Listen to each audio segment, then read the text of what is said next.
kekecewaan dan keputusasaan membayangi hidupku. Ingin ku berlari, namun ku tak mampu. Di batas akhir kekuatanku, Kau datang dengan kasih-Mu, menyentuh hatiku dan bangkitkan semangat hidupku untuk melangkah tinggalkan masa lalu.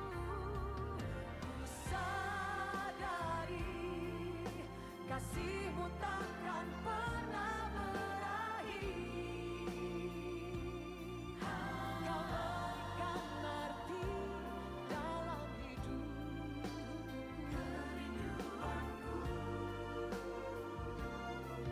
kerinduanku selalu berada di dekatmu. Berjalan dalam kasih dan kebenaran-Mu sampai akhir hidupku.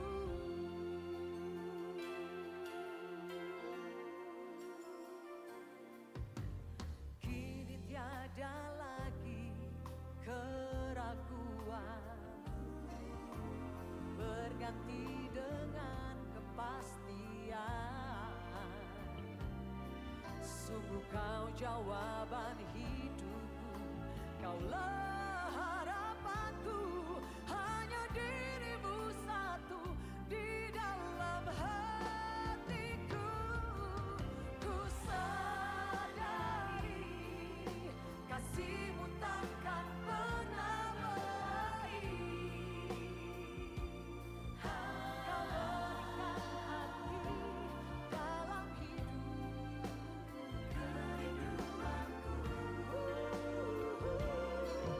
kerinduanku selalu berada di dekatmu.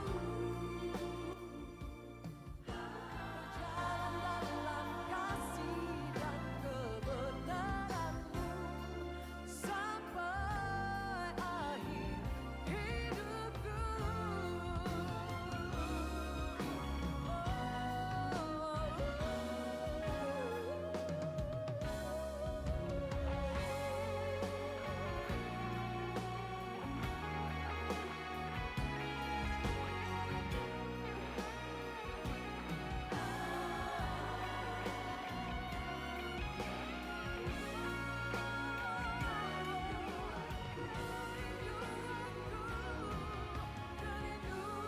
Kerinduanku selalu berada di dekatmu. Berjalan dalam kasih dan kebenaran-Mu sampai akhir hidupku. Ku sadari kasih-Mu takkan pernah berakhir, takkan pernah berakhir. Kau berikan arti dalam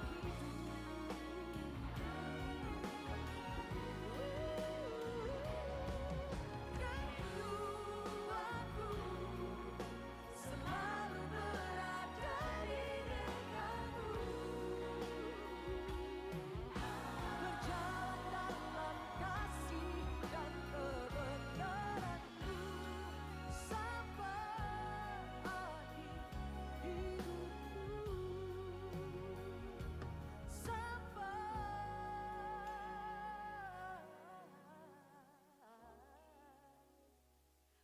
akhir hidupku.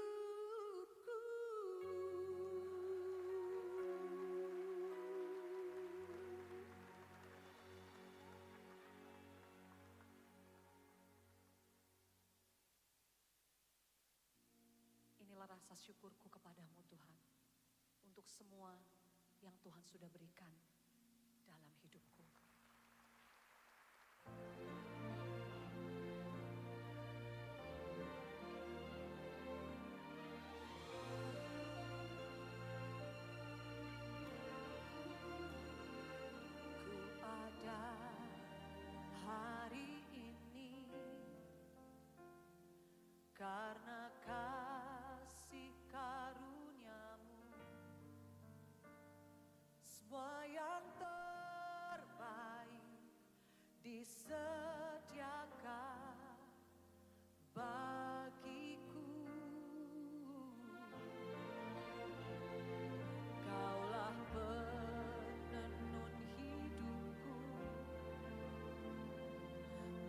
pegang masa depanku, jiwaku menyanyikan.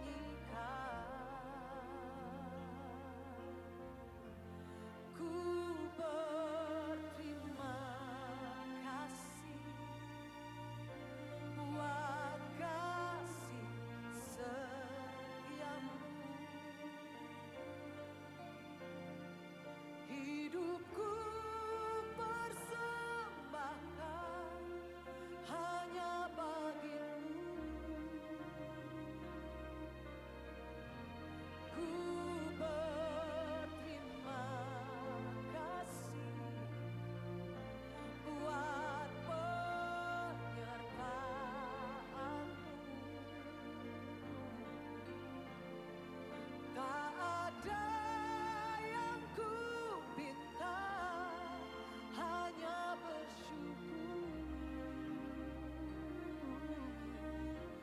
menyembahmu.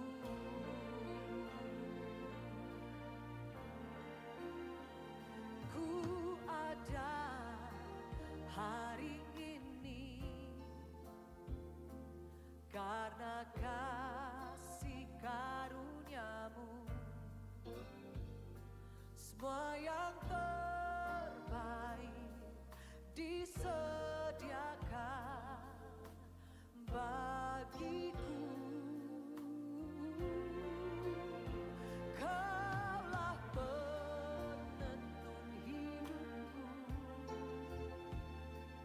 kau pegang masa depanku, jiwaku menyanyikan.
janjimu yang indah, ku menjalani untuk selamanya, sampai selamanya.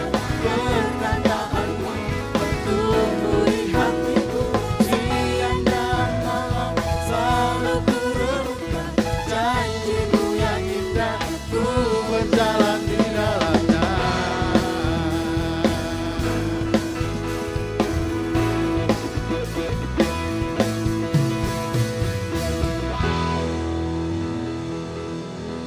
Puji Tuhan, shalom Bapak Ibu. Shalom. Rasa sukacita pada pagi hari ini. Amin, puji Tuhan. Saya lihat banyak wajah-wajah yang baru pulang liburan pada pagi hari ini ya. Dan kita bisa berkumpul di tempat ini semua karena anugerah Tuhan. Oleh sebab itu di minggu pertama di tahun ini, kita datang di hadapan Tuhan untuk mencari wajah Tuhan. Dan sebelum kita masuk dalam ibadah kita, pada pagi hari ini kita akan membaca bersama-sama, akan membaca pengakuan iman GBI. Oleh sebab itu saya undang kita bangkit berdiri semuanya. Kita akan bersama-sama membaca pengakuan iman GBI. 1, 2, 3. Pengakuan iman GBI. Aku percaya bahwa Alkitab adalah firman Allah, Allah yang esa, itu Tritunggal adanya. Yesus yang lahir, mati, bangkit dan naik ke surga adalah juru selamat, pengantara kita dan raja segala raja. Manusia berdosa harus bertobat dan beriman agar diampuni, dibenarkan dan dilahirkan baru, lalu dibaptis secara selam dan hidup suci. Bahasa roh adalah tanda awal baptisan Roh Kudus. Gereja melakukan perjamuan kudus dan meyakini kesembuhan ilahi. Tuhan Yesus akan datang kembali. Ada kebangkitan tubuh, kerajaan 1000 tahun, hukuman kekal, dan hidup yang kekal. Tetap berdiri Bapak Ibu, kita akan berdoa, menyerahkan ibadah kita pada pagi hari ini. Terima kasih Tuhan, Allah yang kami sembah dalam nama Yesus. Pada pagi hari ini Tuhan, dengan kerendahan hati kami datang di hadapan-Mu. Rindu bersekutu dengan Roh-Mu Tuhan di tempat ini. Dan biarlah Tuhan Yesus setiap pujian penyembahan kami akan naik bagaikan dupa yang berbaharum di hadapan menyenangkan hati-Mu ya Tuhan. Dan biarlah Tuhan penuhi kami dengan Roh-Mu Tuhan pada pagi hari ini. Melawat kami Tuhan. Sehingga setiap kami yang datang Tuhan akan pulang tidak akan sama lagi. Kami akan mengalami jamahan Tuhan, pemulihan Tuhan, kemenangan yang dari Tuhan. Kami serahkan seluruhnya Tuhan pelayan pada pagi hari ini. Biar mulai dari atas mimbar ini Tuhan, pada hamba yang memberitakan firman Tuhan sampai kepada pelayanan yang ada di bawah Tuhan Yesus. Tuhan mengurapi kami semuanya. Dan Tuhan akan memakai kami Tuhan seturut dengan kehendak-Mu ya Bapa. Dalam nama Yesus kami serahkan jalan ibadah kami pada hari ini, pagi hari ini. Haleluya. Amin. Mari jemaat Tuhan silakan duduk kembali.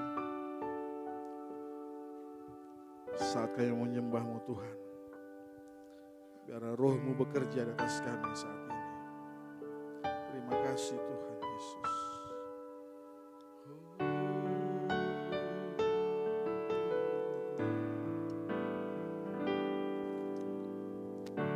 Saat ku menyembah-Mu, Roh-Mu bekerja. Saat ku memuji-Mu, Kau bertahta di atas pujian. Saat ku menyembah-Mu, Roh-Mu bekerja. Saat ku memuji-Mu, Kau bertahta di atas pujian. Ku angkat hatiku, ku pandang kekudusan-Mu.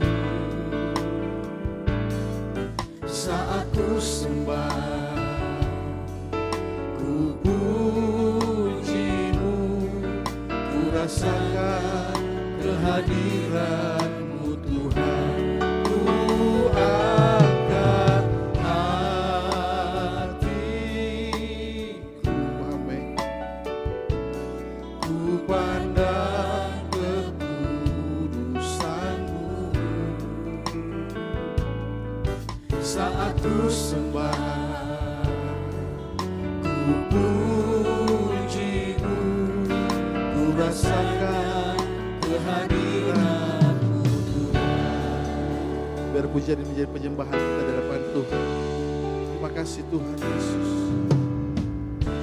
Saat ku menyembah-Mu,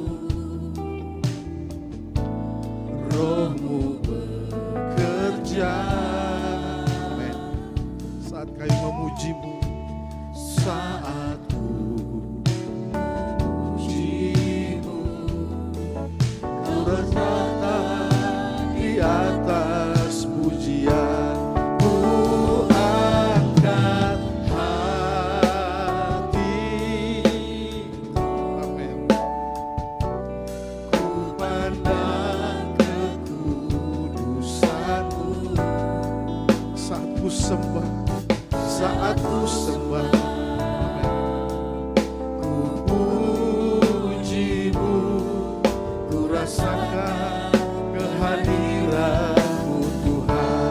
Ku angkat hati, amin. ku pandang kekudusan-Mu. Saat ku sembah, ku puji-Mu, ku rasakan kehadiran-Mu Tuhan. Terima kasih Tuhan buat kehadiran-Mu dalam hidup kami ya Bapa. Saat kami menyembah-Mu, kami merasakan kehadiran-Mu dalam hidup kami. Kami bersyukur memiliki Allah seperti-Mu Tuhan, yang selalu memperhatikan hidup kami. Terima kasih Bapa. Haleluya. Mari jemaat Tuhan, angkat sama-sama tangan kita di hadapan Tuhan. Ku angkat hati, Amin.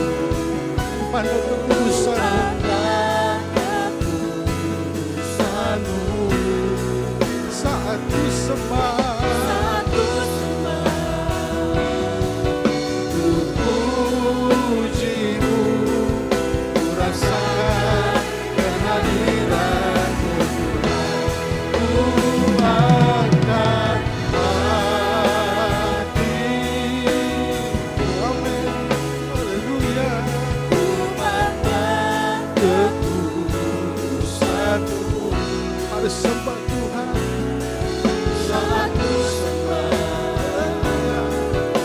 ku puji-Mu, ku rasakan kehadiran. Sekali lagi kita katakan, Ku angkat hati,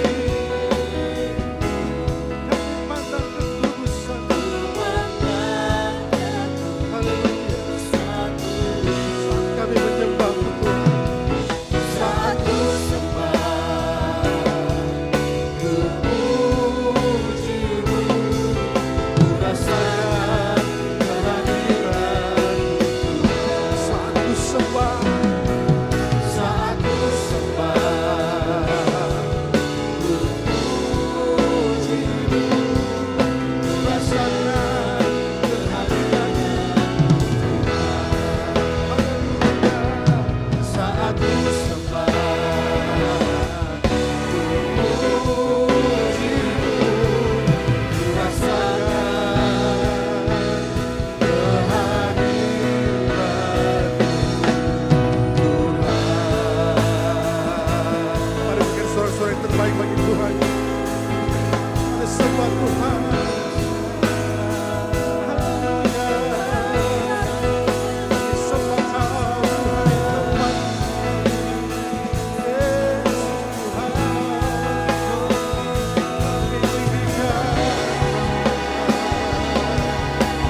Serahkan setiap isi hatimu di hadapan Tuhan saat ini. Tuhan setia untuk mendengarkan kita. Tuhan sudah mengangkat kita menjadi anak-anaknya, anak-anak ketebusannya. Dan Tuhan akan bertanggung jawab atas hidup kita selamanya. Hidup kita dalam tangan Tuhan. Tuhan menyertai setiap langkah hidup kita. Terima kasih Tuhan. Selidiki kami Tuhan. Mereka yang mau sungguh-sungguh mengasihi Aku. Terima kasih Tuhan. Ku angkat hatiku, Ku pandang kekudusan-Mu. Saat ku sembah,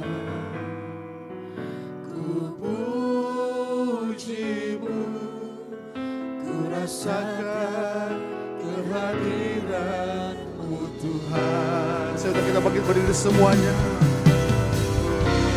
Ku angkat hati, Mari kita sama-sama angkat tangan di hadapan Tuhan. Hidup kita ada dalam tangan Tuhan. Mari sembah Dia. saat ku sembah, ku puji-Mu, ku rasakan kehadiran-Mu. Sekali lagi katakan. Ku angkat hati, Kami pandang kekudusan-Mu. pandang kekudusan-Mu. Saat ku sembah. Saat ku sembah, ku puji-Mu, Amin. ku rasakan kehadiran-Mu Tuhan. Saat ku sembah. Saat ku sembah, ku puji-Mu, ku rasakan kehadiran-Mu Tuhan. Saat ku sembah. Haleluya. Saat ku sembah, ku puji-Mu, ku rasakan kehadiran-Mu Tuhan. Haleluya. Segala kemuliaan hanya bagi-Mu Tuhan. Tuhan atas segala hidup kami. Yang berkuasa atas hidup kami ya Bapa. Kau lihat setiap kami yang menyembah-Mu, meninggikan nama-Mu Tuhan Yesus. Biar Tuhan berkenan atas hidup kami.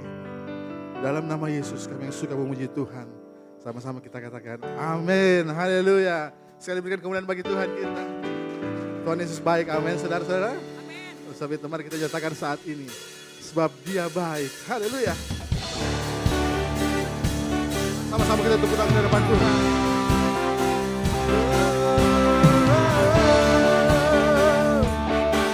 Kasih Tuhan. Masuk.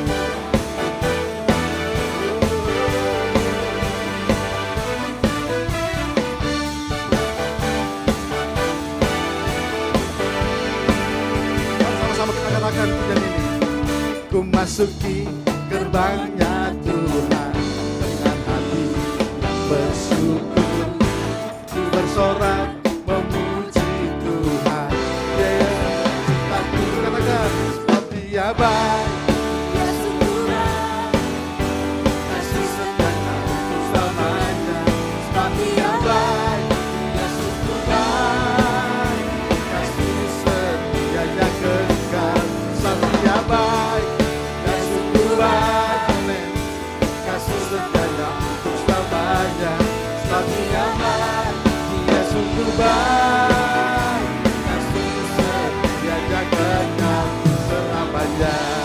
haleluya. Kasih dari Tuhan itu selamanya. Dan kita akan pernah berubah.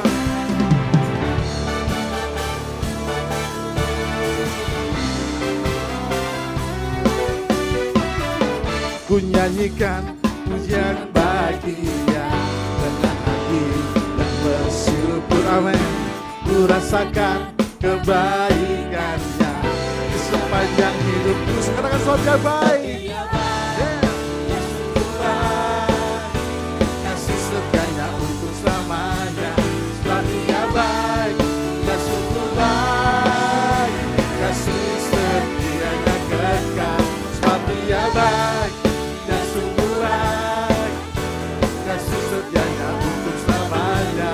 Sebab Dia baik, Dia sungguh baik. Kasih setianya kekal. Berubah terus sekarang selamanya. Terpujilah Tuhan. Katakan yes, Yesus. Terpujilah, haleluya. Tuhan, terpujilah Yesus. Sekali lagi, terpujilah Tuhan, terpujilah Yesus. Sebab Dia baik, Dia sungguh baik. Amin. Kasih setianya untuk selamanya. Sebab Dia baik, Dia sungguh baik. Kasih setianya kekal. Oh, sebab Dia baik, Dia sungguh baik. Haleluya. Kasih setianya untuk selamanya. Sebab Dia baik, Dia sungguh baik. Kasih setianya kekal. Sebab Dia baik. Haleluya. Haleluya. Kasih setianya untuk selamanya. Sebab Dia baik, Dia sungguh baik. Kasih setianya kekal. Kasih setianya kekal. Kasih setianya kekal selamanya. Haleluya. Yeah.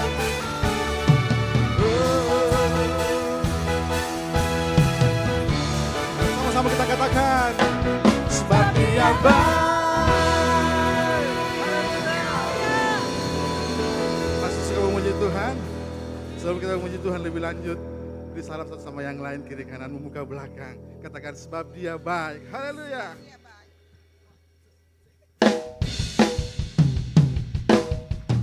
Mari sama tepuk tangan bersama-sama. Haleluya.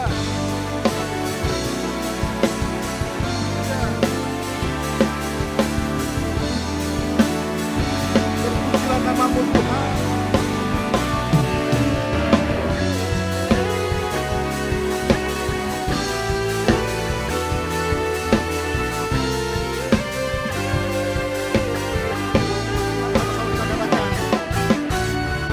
Pujilah nama-Mu Tuhan. Haleluya. Kuat dan penuh kemuliaan. Satu suara nyatakan kebesaran-Mu tetap selamanya. Saya lagi katakan, pujilah nama-Mu Tuhan. Ajaib dan penuh keagungan.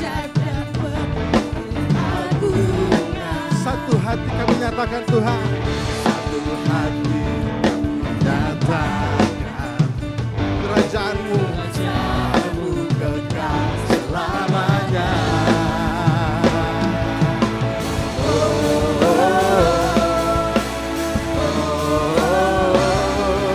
Katakan dengan iman. Engkaulah Raja atas dunia. Amin.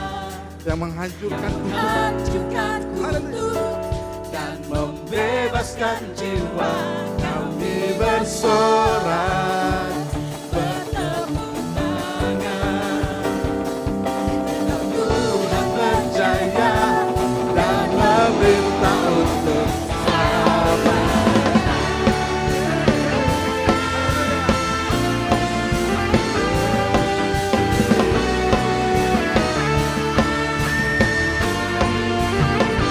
Sama-sama.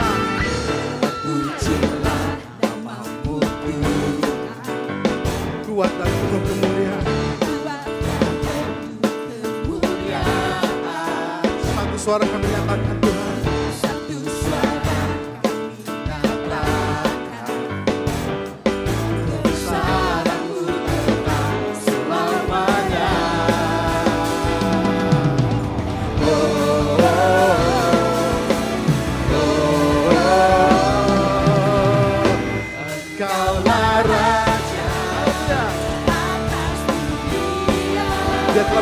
hancurkan kutuk kita. Bebaskan jiwa. Mari bersorak. Bertepuk tangan. Tuhan berjaya dan memerintah. Saya katakan, Kaulah Raja atas dunia yang menghancurkan kutuk dan membebaskan jiwa. kami bersorak bertepuk tangan. Tuhan berjaya dan memerintah untuk selamanya. Oh, terima kasih Tuhan. Telah menghancurkan kutuk dan membebaskan jiwa kami.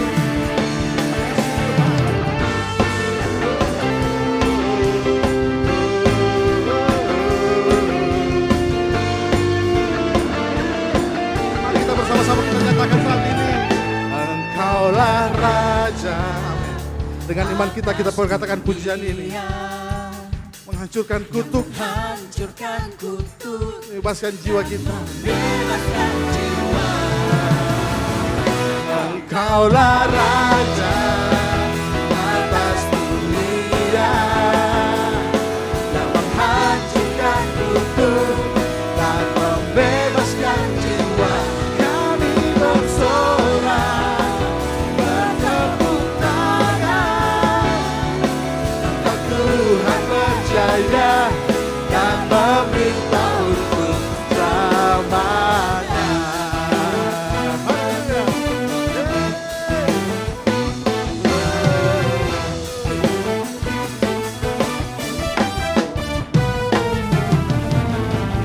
Haleluya, berikan sorak-sorak yang beri bagi Tuhan. Ya Tuhan, silakan Bapak kembali. Kita akan mendengarkan pembacaan katekismus kita pada minggu ini. Bagi yang bertugas dipersilakan.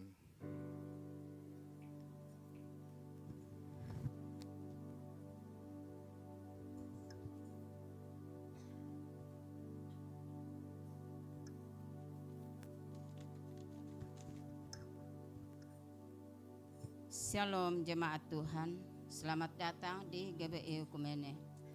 Katekismus minggu ini terdapat satu pertanyaan. Pertanyaan akan saya bacakan dan jawaban dan ayatnya akan kita baca bersama-sama.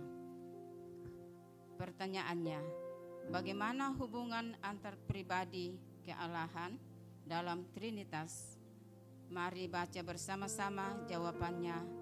3, 2, 1. Hubungan Bapa dengan anak yaitu Bapa tidak dilahirkan dan tidak berasal dari pribadi manapun, maka dari itu anak secara kekal berasal dari Bapa. Allah anak diakui setara dengan Bapa dalam segala hal. Yesus dalam kealahannya setara dengan Bapa. Yesus melakukan apa yang dilakukan Allah, antara lain mengampuni dosa, memberi hidup, menghakimi, melakukan mujizat.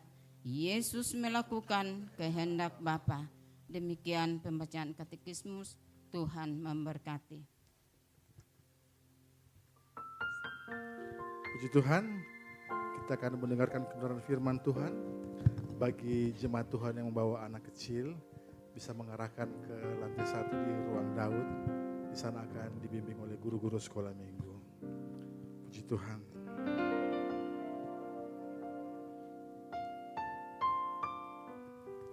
Terima kasih Tuhan. Engkau pribadi yang mengenal hati kami ya Yesus. Tak ada yang tersembunyi di hadapan-Mu ya Bapa. Kami rindu Engkau Tuhan. Kami rindu mendengarkan suara-Mu saat ini ya Bapa.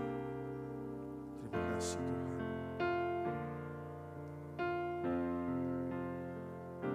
Seperti rusa yang haus aliran sungai-Mu,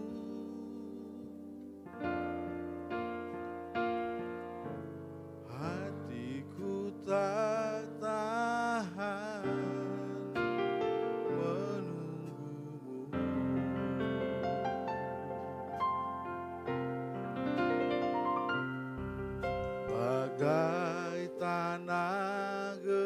gersang menanti datangnya hujan.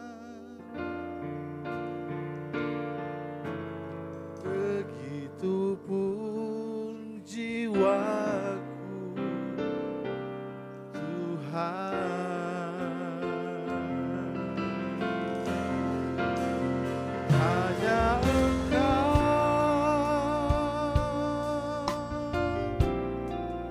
pribadi yang mengenal hatiku, tiada yang tersembunyi bagimu, seluruh isi hatiku kau tahu, dan bawaku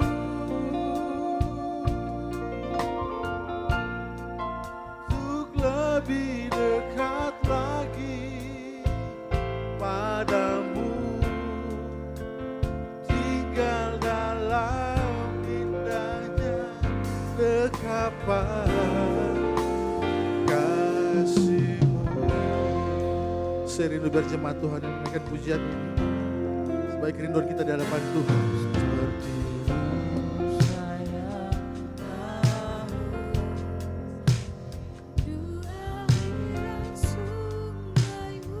Hati kami menunggu-Mu Tuhan.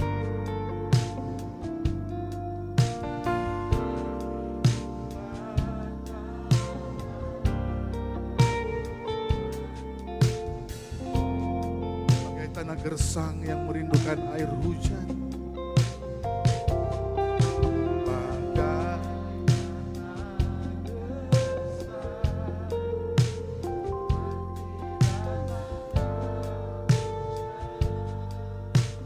Begitupun jiwa kami ya Tuhan.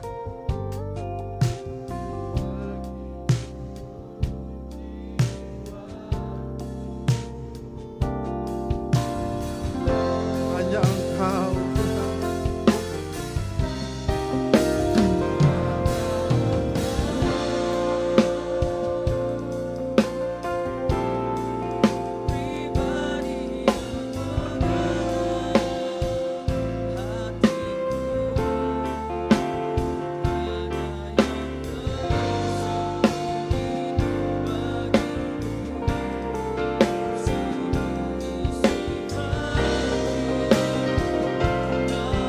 Bawa hati kami Tuhan untuk lebih dekat, untuk mengenal. Amin. Amin.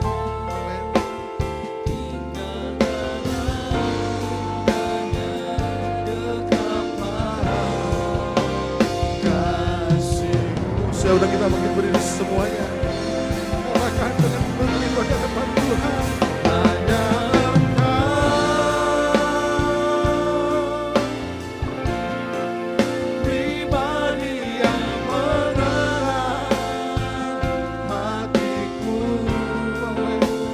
tiada tersembunyi bagimu, seluruh isi hatiku kau tahu, dan bawaku. Amin. Untuk lebih dekat lagi padamu, tinggal dalam indahnya dekapan kasih-Mu. Jemaat Tuhan disilakan duduk sebentar. Pagi hari ini akan ada keluarga yang menyerahkan anaknya kepada Tuhan. Saya panggil keluarga Daniel Botong dan Ika Kurniawati untuk maju ke depan membawa anak yang akan diserahkan.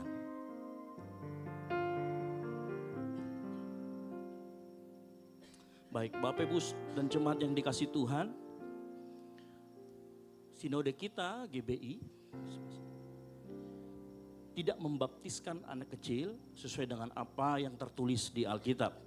Ya, Hari ini kita berdiri di hadapan Tuhan, melakukan apa yang Maria dan Yusuf lakukan ribuan tahun lalu. Di bait Allah mereka membawa bayi Yesus, bukan untuk meminta dunia memanjakan, tetapi mau menyerahkan ke dalam tangan Tuhan. Mengembalikan hak kepemilikan anaknya kepada Bapa di surga. Sama seperti tulis dalam Lukas 2 ayat 22 dikatakan begini. Mereka membawa dia ke Yerusalem untuk menyerahkannya kepada Tuhan. Maka hari ini anak ini bukan lagi sekedar milik biologis dari kedua orang tuanya, melainkan hamba Tuhan yang dititipkan kepada kedua orang tuanya. Yang mengerti katakan amin. Sekali lagi, GBI Sinode kita tidak membaptiskan anak kecil, tapi kita menyerahkannya, mengembalikan kembali ke dalam tangan Tuhan. Oleh karena itu pagi hari ini saya mau bertanya kepada kedua orang tuanya, Bapak Daniel Botong dan Ibu Ika Kurniawati. Apakah Anda berdua sadar bahwa dengan menyerahkan anak ini kepada Tuhan, Anda melepaskan ambisi pribadi Anda atas masa depannya dan setuju untuk mendidiknya sesuai dengan kebenaran firman Tuhan? Iya, kami setuju. Ya, apakah Anda berdua bersedia menjadi teladan Kristus yang hidup sehingga anak ini tidak hanya mendengar tentang Tuhan, tetapi melihat Tuhan melalui kehidupan kedua orang tuanya? Ya, kami bersedia. Baik, mari kita angkat kedua tangan kita. Kita akan menyerahkan.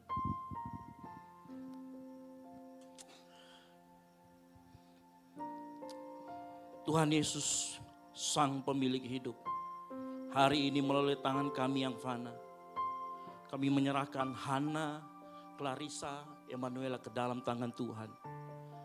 Tuhan, kami menyerahkan anak ini bukan untuk dunia memanjakannya, tetapi biar Tuhan berkuasa atas hidupnya. Tuhan menyertai hidupnya kemanapun kakinya melangkah. Dalam masa pertumbuhannya, Tuhan menyertai, Tuhan memberkati, kesehatan selalu ada di dalam tangannya. Kami juga berdoa Tuhan Yesus buat kedua orang tuanya. Biar pribadi Kristus tercermin melalui kedua orang tuanya, sehingga anaknya dapat melihat cerminan Kristus, meneladani Kristus dari kedua orang tuanya. Anak ini dibesarkan di dalam kasih Kristus, dalam anugerah Kristus, dan menjadi terang dan garam bagi dunia. Kami menyerahkan anak ini ke dalam tangan-Mu Tuhan, dan kami yakin dan percaya Tuhan, berdasarkan firman Tuhan, kami menyerahkan anak ini, Hana Clarissa Emanuel sekali lagi ke dalam tangan kasih Allah Bapa, Anak dan Roh Kudus. Engkau akan diberkati menjadi berkat. Terima kasih Tuhan Yesus. Kami selesai menyerahkan anak ini ke dalam tangan-Mu, dan kami yakin Roh-Mu akan berkuasa, Roh-Mu akan selalu menyertai kemanapun kakinya melangkah. Ini yang menjadi doa kami di dalam nama Tuhan Yesus Kristus. Haleluya. Amin. Baik, kita bangkit berdiri kembali dan nyanyikan. Hanya Engkau pribadi yang mengenal hatiku, tiada yang tersembunyi bagimu, seluruh isi hatiku Kau tahu, dan bawaku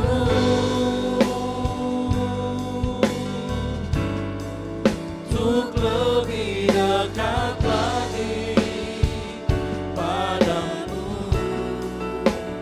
tinggal dalam indahnya dekat kasih. Mari sama-sama katakan hanya Engkau Tuhan, hanya Engkau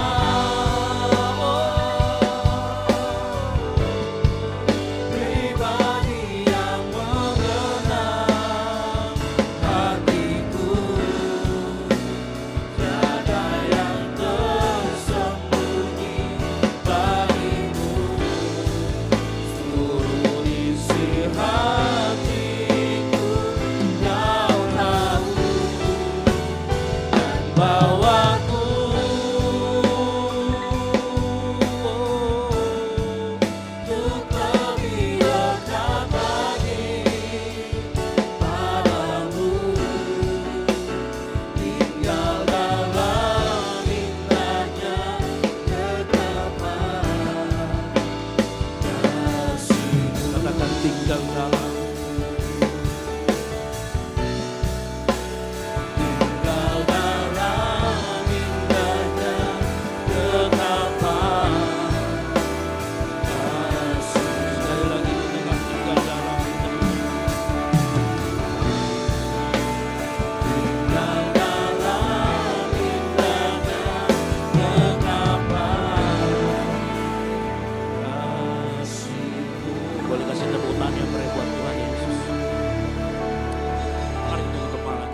Bapa yang baik, Bapa yang kami sembah di dalam nama Tuhan Yesus Kristus.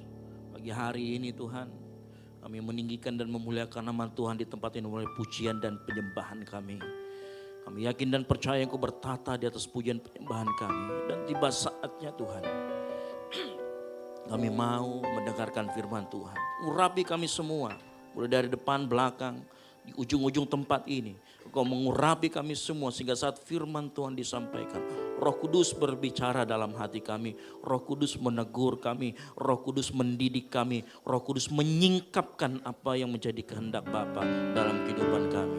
Kami mau serahkan semuanya ke dalam tangan-Mu Tuhan. Dan kami yakin dan percaya, Engkau Allah yang ada di tengah-tengah kami akan menyatakan kehendak-Mu di tengah-tengah kami. Terima kasih Tuhan Yesus, terima kasih. Kami mau serahkan pemberitaan firman ini ke dalam tangan Tuhan. Di dalam nama Tuhan Yesus Kristus. Yang siap mendengarkan firman Tuhan. Sama-sama katakan. Amin. Baik, silakan duduk. Baik. Shalom. Baik, selamat tahun baru. Saya lihat banyak orang-orang yang baru pulang dari kampung gitu ya. Jadi saya mengucapkan selamat tahun baru. Tuhan Yesus memberkati kita semua. Boleh lihat samping kiri kanannya terus ngomong selamat tahun baru. Depan muka belakang lihat katakan selamat tahun baru. Gitu ya. Saya yakin dan percaya Tuhan Yesus anugerahnya besar dalam kehidupan kita. Yang mengerti katakan amin. Baik, tadi ada penyerahan anak. Jadi memang di GBI, di sinode kita tidak membaptiskan anak kecil. Tetapi karena iman kedua orang tuanya maka anak itu diserahkan ke dalam tangan Tuhan. Ya, karena sesuai dengan apa yang tertulis dalam Alkitab. Alkitab tidak pernah mencontohkan ada baptisan anak kecil. Kalaupun ada mungkin itu hanya tafsiran. Gitu ya, tafsiran dalam arti oh ya seperti contoh di Cornelius. Ya, dia dan seisi rumahnya. Kemungkinan ada anak kecil lah kan gitu. Itu kan kemungkinan tafsiran. Tapi apa yang tertulis dalam Alkitab tidak pernah mengajarkan baptisan karena sebelum dibaptis maka dia harus bertobat dulu. Nah, anak kecil belum mengerti mengenai benar salah, belum mengerti mengenai apa itu pertobatan. Makanya sinode kita tidak membaptiskan anak kecil. Nah, itu sedikit pengantar dari saya supaya kita mengerti bahwa sinode kita tidak membaptiskan anak kecil. Baik, kita akan belajar firman Tuhan mengenai judulnya revival di akhir zaman. Yang siap katakan amin. Nah, sebelum kita masuk ke dalam pembahasan kita, mari kita buka bersama dalam Kisah Para Rasul 2 ayat 16 sampai dengan 21.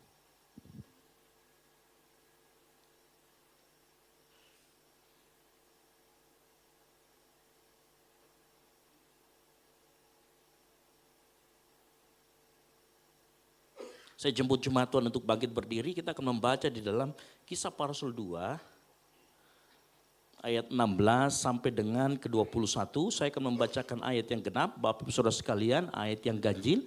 Lalu yang bagian terakhir, di ayat terakhir 21 kita akan membaca secara bersama-sama. Yang mengerti katakan amin. Baik, Kisah Para Rasul 2 ayat 16 sampai dengan 21. Demikian firman Tuhan. Tetapi itulah yang difirmankan Allah dengan perantaraan Nabi Yoel. 17.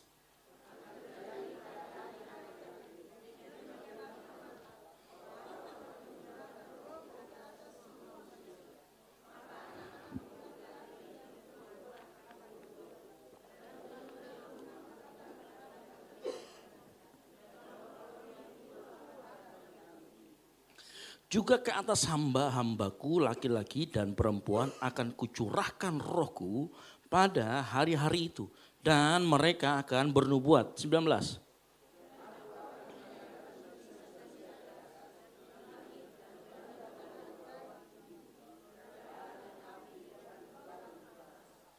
Matahari akan berubah menjadi gelap gulita dan bulan menjadi darah.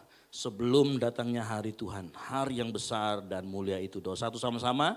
Dan barang siapa yang berseru kepada nama Tuhan akan diselamatkan. Amin. Silakan duduk. Berbahagialah orang yang mendengarkan, merenungkan dan melakukan firman Tuhan. Bapak Ibu Saudara sekalian, dari ayat yang kita baca, kita akan belajar mengenai revival. Sama-sama katakan revival. Apa itu revival? Nah, sebelum kita melangkah ke sana, kita perlu tahu konsep bahwa karena zaman sekarang, kita perlu tahu konsepnya karena zaman sekarang begini. Banyak orang yang mengadakan revival, tapi revival palsu. Dia mengaku itu revival, kebangkitan, tetapi ternyata hanya sekedar event. Nah, ini banyak akhir-akhir ini. Kenapa? Nanti saya akan jelaskan. Kenapa revival itu banyak sekali yang palsu. Nah biasanya revival palsu, dia mengutamakan sekedar pengalaman, tapi sedikit sekali pertobatan. Ya, banyak pengalaman-pengalaman yang sifatnya mistis, tapi sedikit pertobatan di sana. Lalu kemudian banyak yang pada saat revival, merasa dikuatkan, tapi dia nggak pernah dikoreksi. Tidak pernah dinyatakan kesalahannya. Bahkan di revival palsu mereka memuji nama Tuhan. Mereka memuliakan nama Tuhan, tapi hanya sebatas Yesus dijadikan alat untuk pemenuhan kebutuhannya. Yang sakit disembuhkan, terjadi nggak dalam revival? Terjadi. Tapi kebanyakan hanya sampai di situ. Mereka tidak mau menyembah Tuhan, hanya mau menggunakan Tuhan untuk kepentingannya. Ya. Tidak pernah menyembah Yesus betul-betul dari hatinya. Akhirnya apa? Revival hanya sekedar event. Sesuatu yang bisa diorganize dengan baik. Revival hanya sekedar branding. Datanglah revival, kebangkitan. Revival hanya jadi tren, hanya jadi sensasi. Ya. Ada juga yang mengatakan bahwa revival itu semacam kebangunan yang besar. Harus ada massa, harus ada orang banyak. Kalau itu pengertian revival, maka kita tinggal mengumpulkan orang aja, gampang mengumpulkan orang. Sediakan aja sembako. Masih kumpul itu orang. Revival katanya harus sensasi yang menggoncang, no. Ya, ada banyak yang terjadi seperti itu. Saya mau kasih memang di dalam revival itu biasanya terjadi dalam kebangunan massa yang besar. Tetapi kebangunan massa yang besar belum tentu itu sebuah revival. Bisa jadi itu cuma sekedar lagi sedang kampanye pemilu. Lebih besar kampanye pemilu daripada revival. Ada juga penekanan revival pada sesuatu yang emosional. Tahu maksudnya sesuatu yang emosional? Harus ada menangis, musik yang keras, acara yang luar biasa padat, undang artis dan sebagainya. Itu bisa terjadi dalam revival, tapi itu belum tentu revival. Bahkan kalau di kalangan kita di karismatik dan Pantekosta, penekanannya selalu ada lawatan Roh Kudus dan pada karunia Roh Kudus. Saya katakan itu tidak salah, itu benar. Ya, karena dari ayat yang kita baca di sana Roh Kudus bekerja. Ya, tapi saya kasih tahu, kita tidak boleh berhenti hanya pada lawatan Roh Kudus dan karunia Roh Kudus. Karena saya mau kasih tahu, karunia Roh Kudus hanya tanda, sama-sama katakan tanda. Itu bukan ujungnya.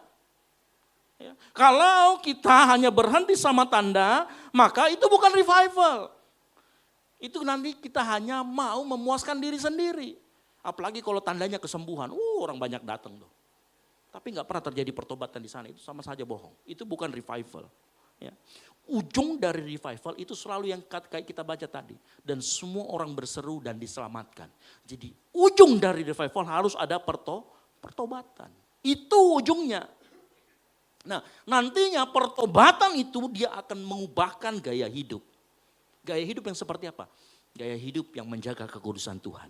Gaya hidup yang terus mau menggerakkan pelayanan, melayani, misi itu. Ya. Jadi saya mau kasih tahu, karunia roh bukan tujuan, itu hanya tanda. Nah yang masalah di gereja karismatik dan Pentakosta sering berhenti hanya sampai di situ. Ya.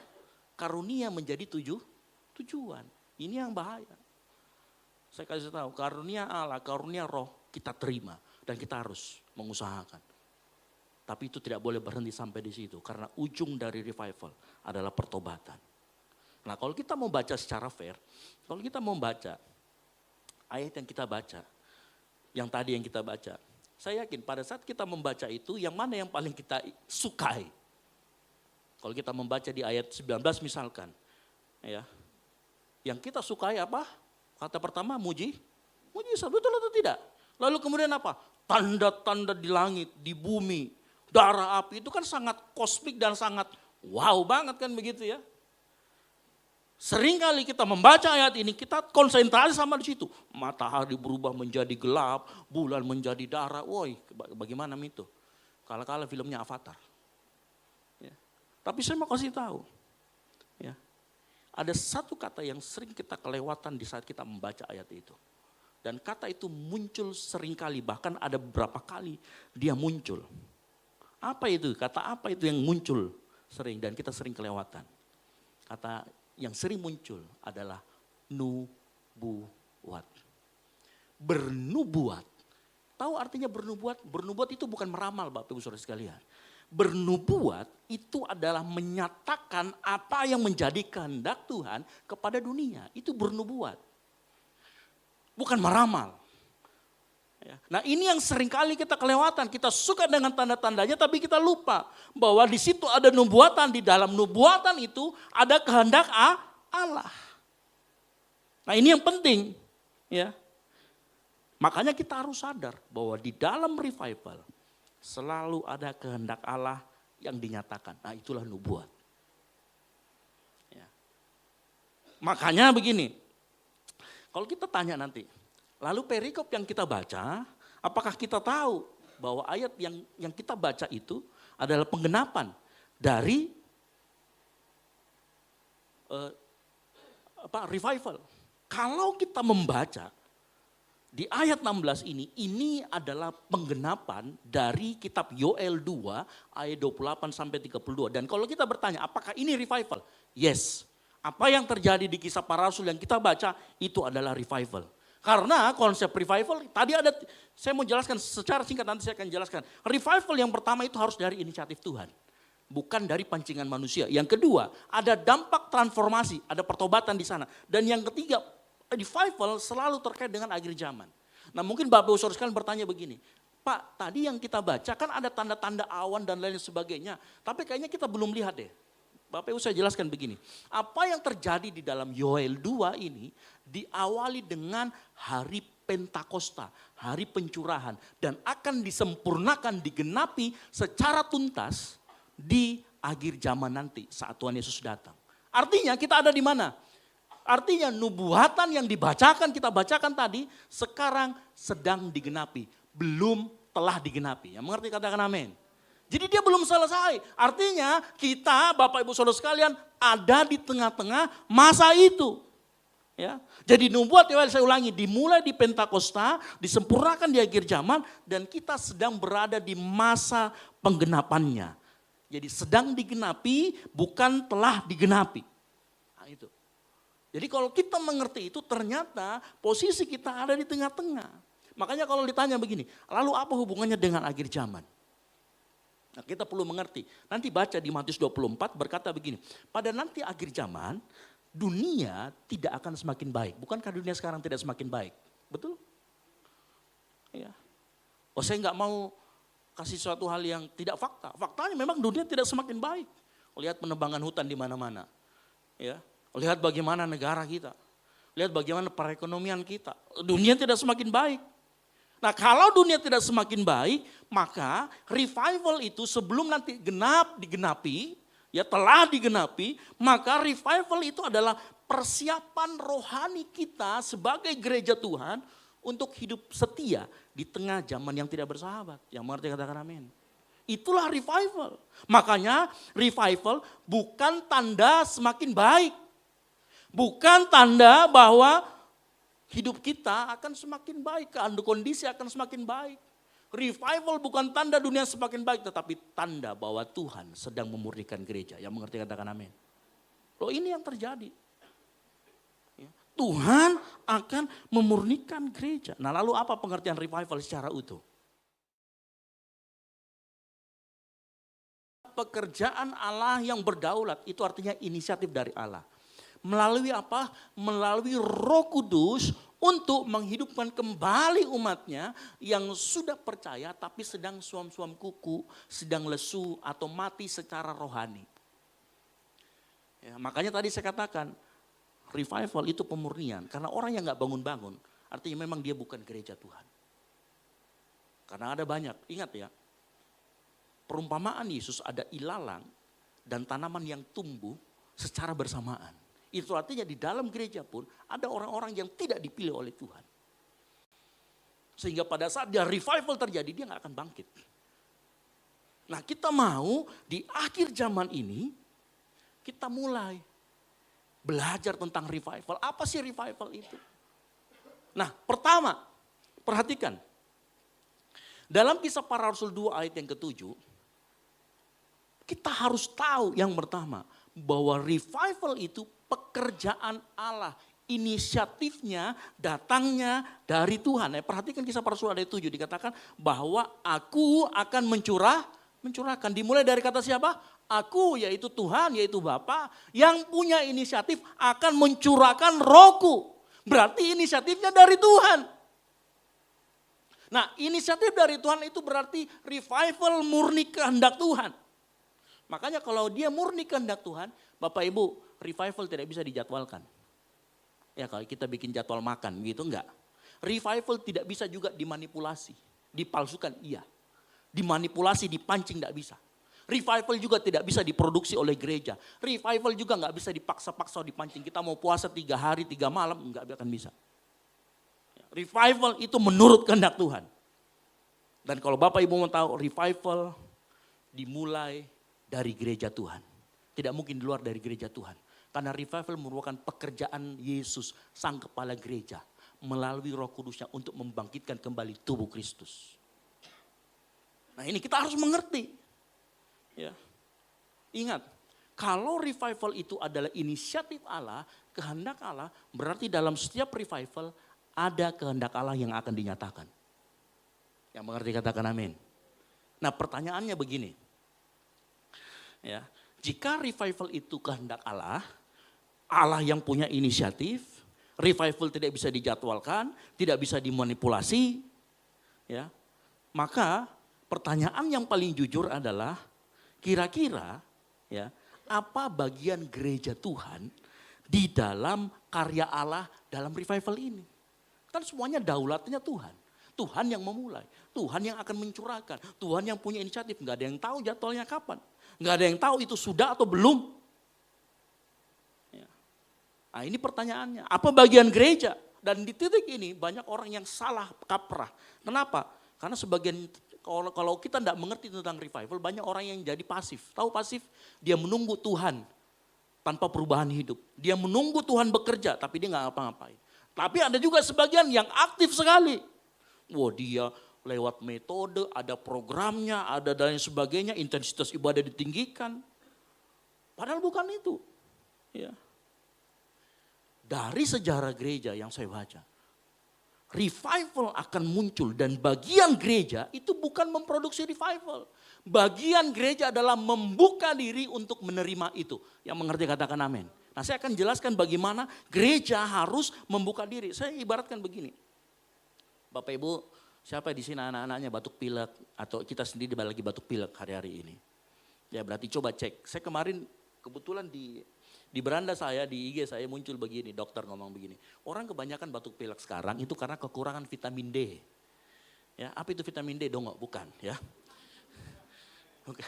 Bukan, vitamin D itu tidak ada di makanan. Saya searching di Google, tidak ada di makanan ternyata. Saya tidak tahu ahli gizi benar atau enggak. Cuman ternyata vitamin D itu adanya dari matahari. Coba yang batuk pilek itu pasti bangunnya di atas jam 9. Ya. Serius, atau kekurangan paparan sinar matahari. Nah, kenapa saya cerita ini? Konsepnya begini. Revival itu adalah matahari sinarnya. Dan tugas kita adalah membuka jendela sehingga sinarnya bisa masuk. Itu tugas gereja. Supaya kita bisa menikmati sinar matahari tadi pagi. Tadi pagi saya bangun itu sudah berasa kok pilek-pilek ya.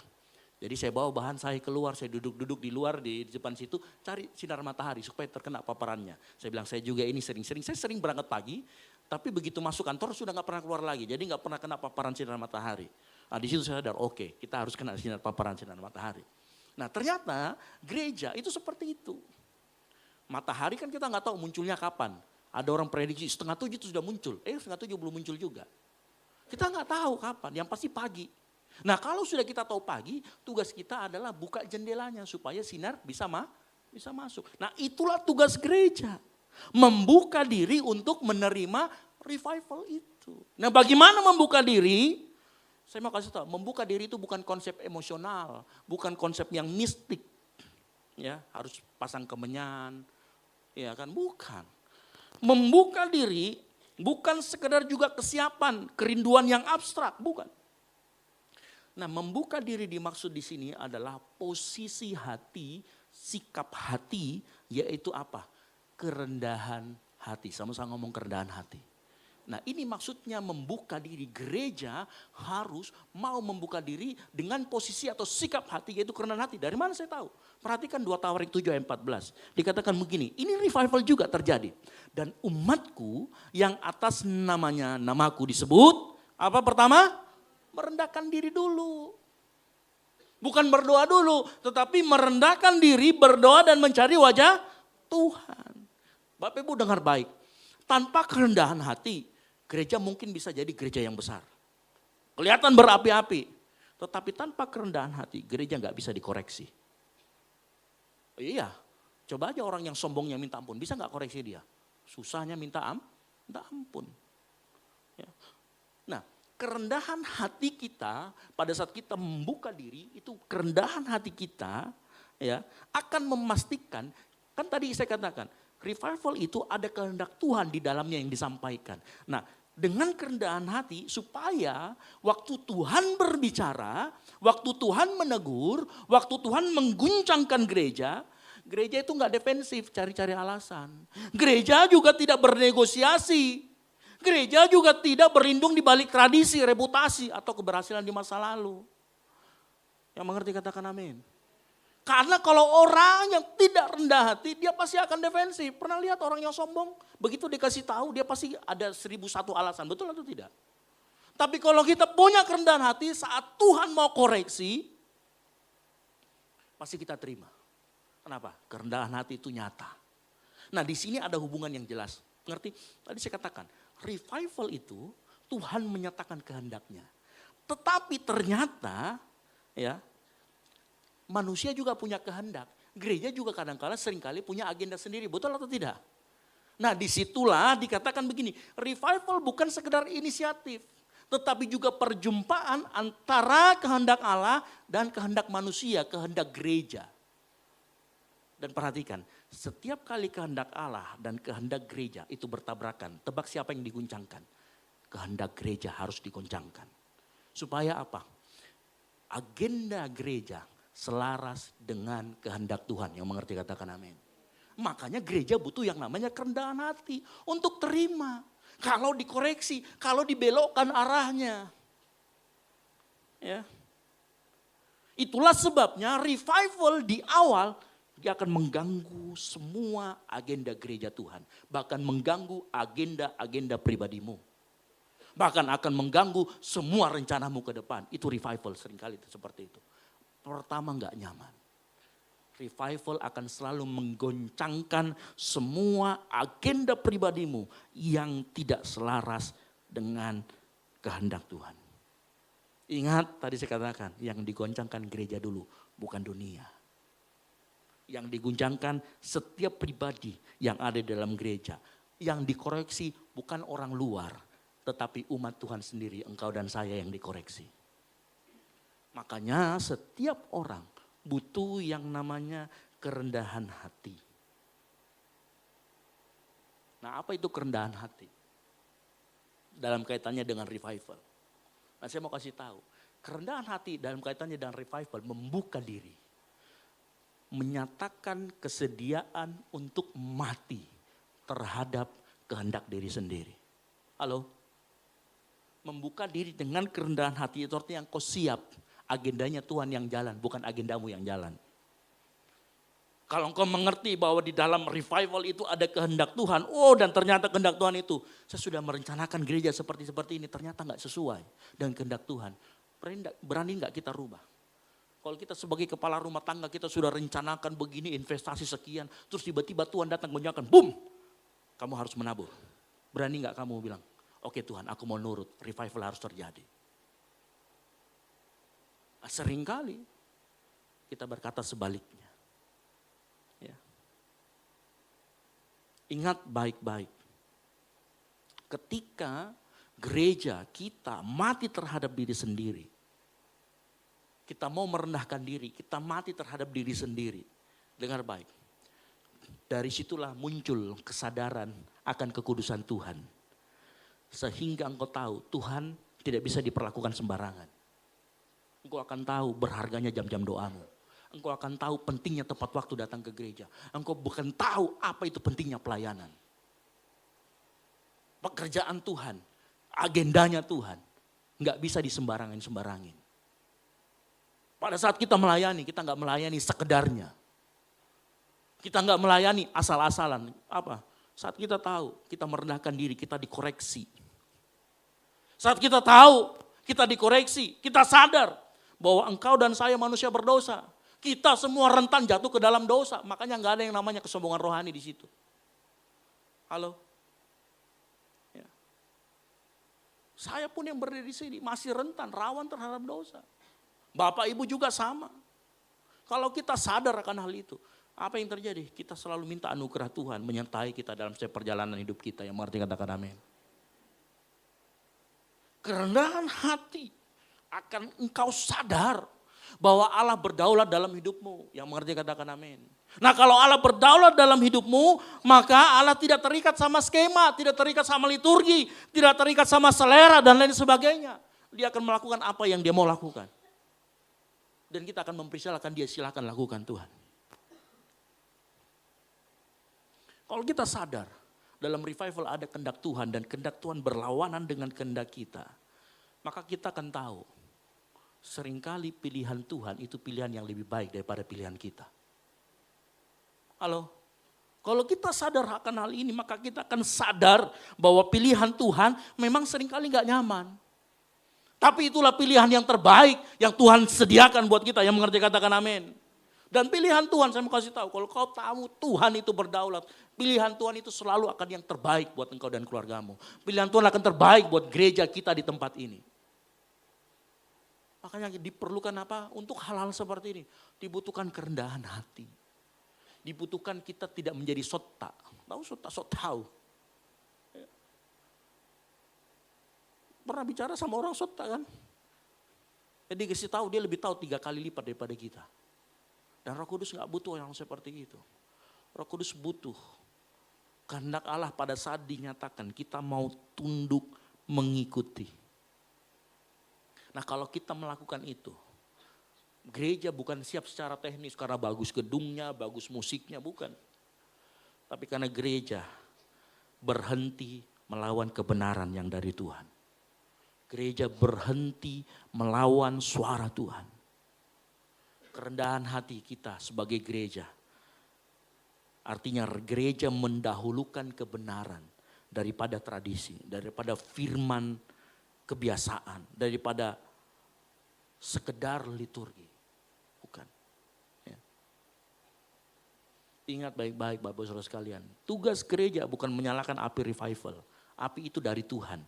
Waktu Elia, dia perbaiki mesbah Tuhan setelah dipakai oleh para nabi-nabi Baal. Dia gak siapkan apinya. Apinya turun dari langit. Jebem. Seperti itu juga revival. Gereja tidak menyalakan apinya. Revival adalah api milik Tuhan. Penghalang terbesar itu bukan karena programnya Bapak Ibu Saudara sekalian. Penghalang terbesar bukan karena kurang semangat. Penghalang terbesar karena kita masih tinggi hati.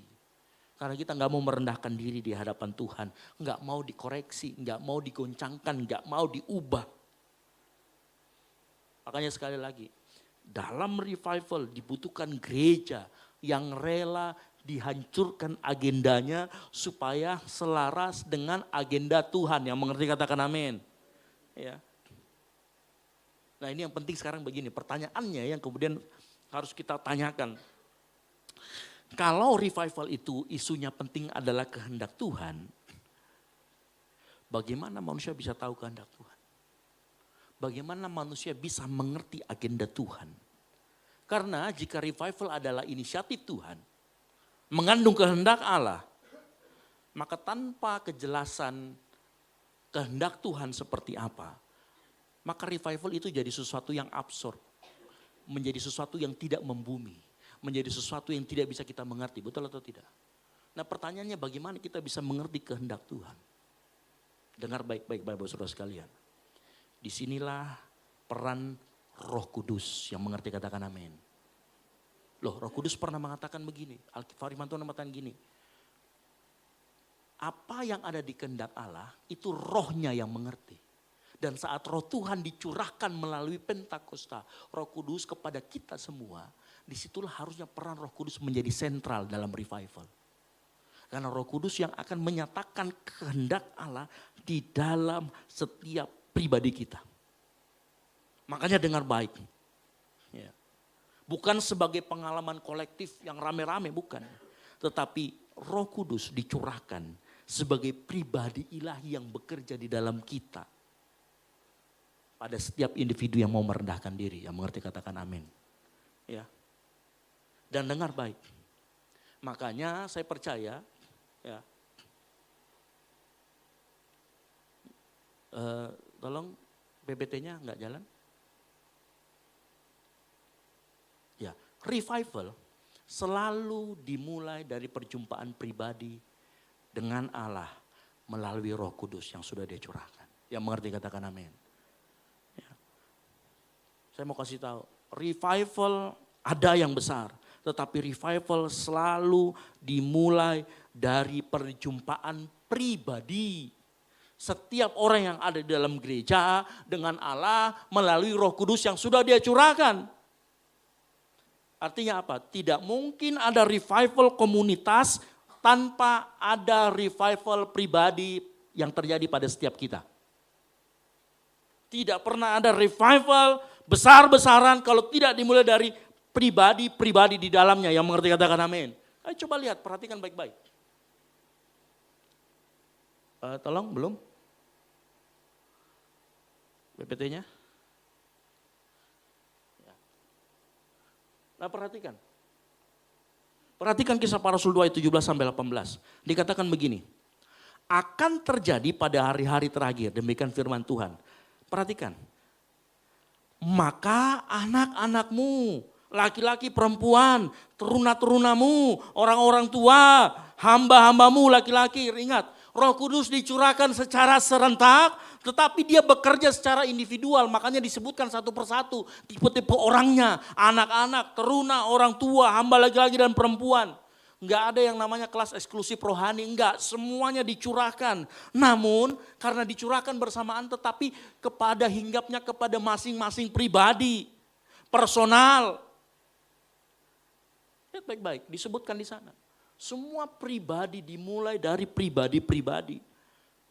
Alkitab tidak mengatakan dicurahkan kepada semua orang, enggak. Alkitab jelas, Dia sebut satu persatu dan itulah personal-personal kita yang hadir di tempat ini pagi hari ini. Makanya revival selalu dimulai dari pribadi demi pribadi yang mengerti katakan amin. Bukan dari panggung ke panggung dengan massa yang banyak. Oh, no. Bisa nggak terjadi itu? Bisa. Tetapi seyogyanya revival terjadi dari pribadi demi pribadi.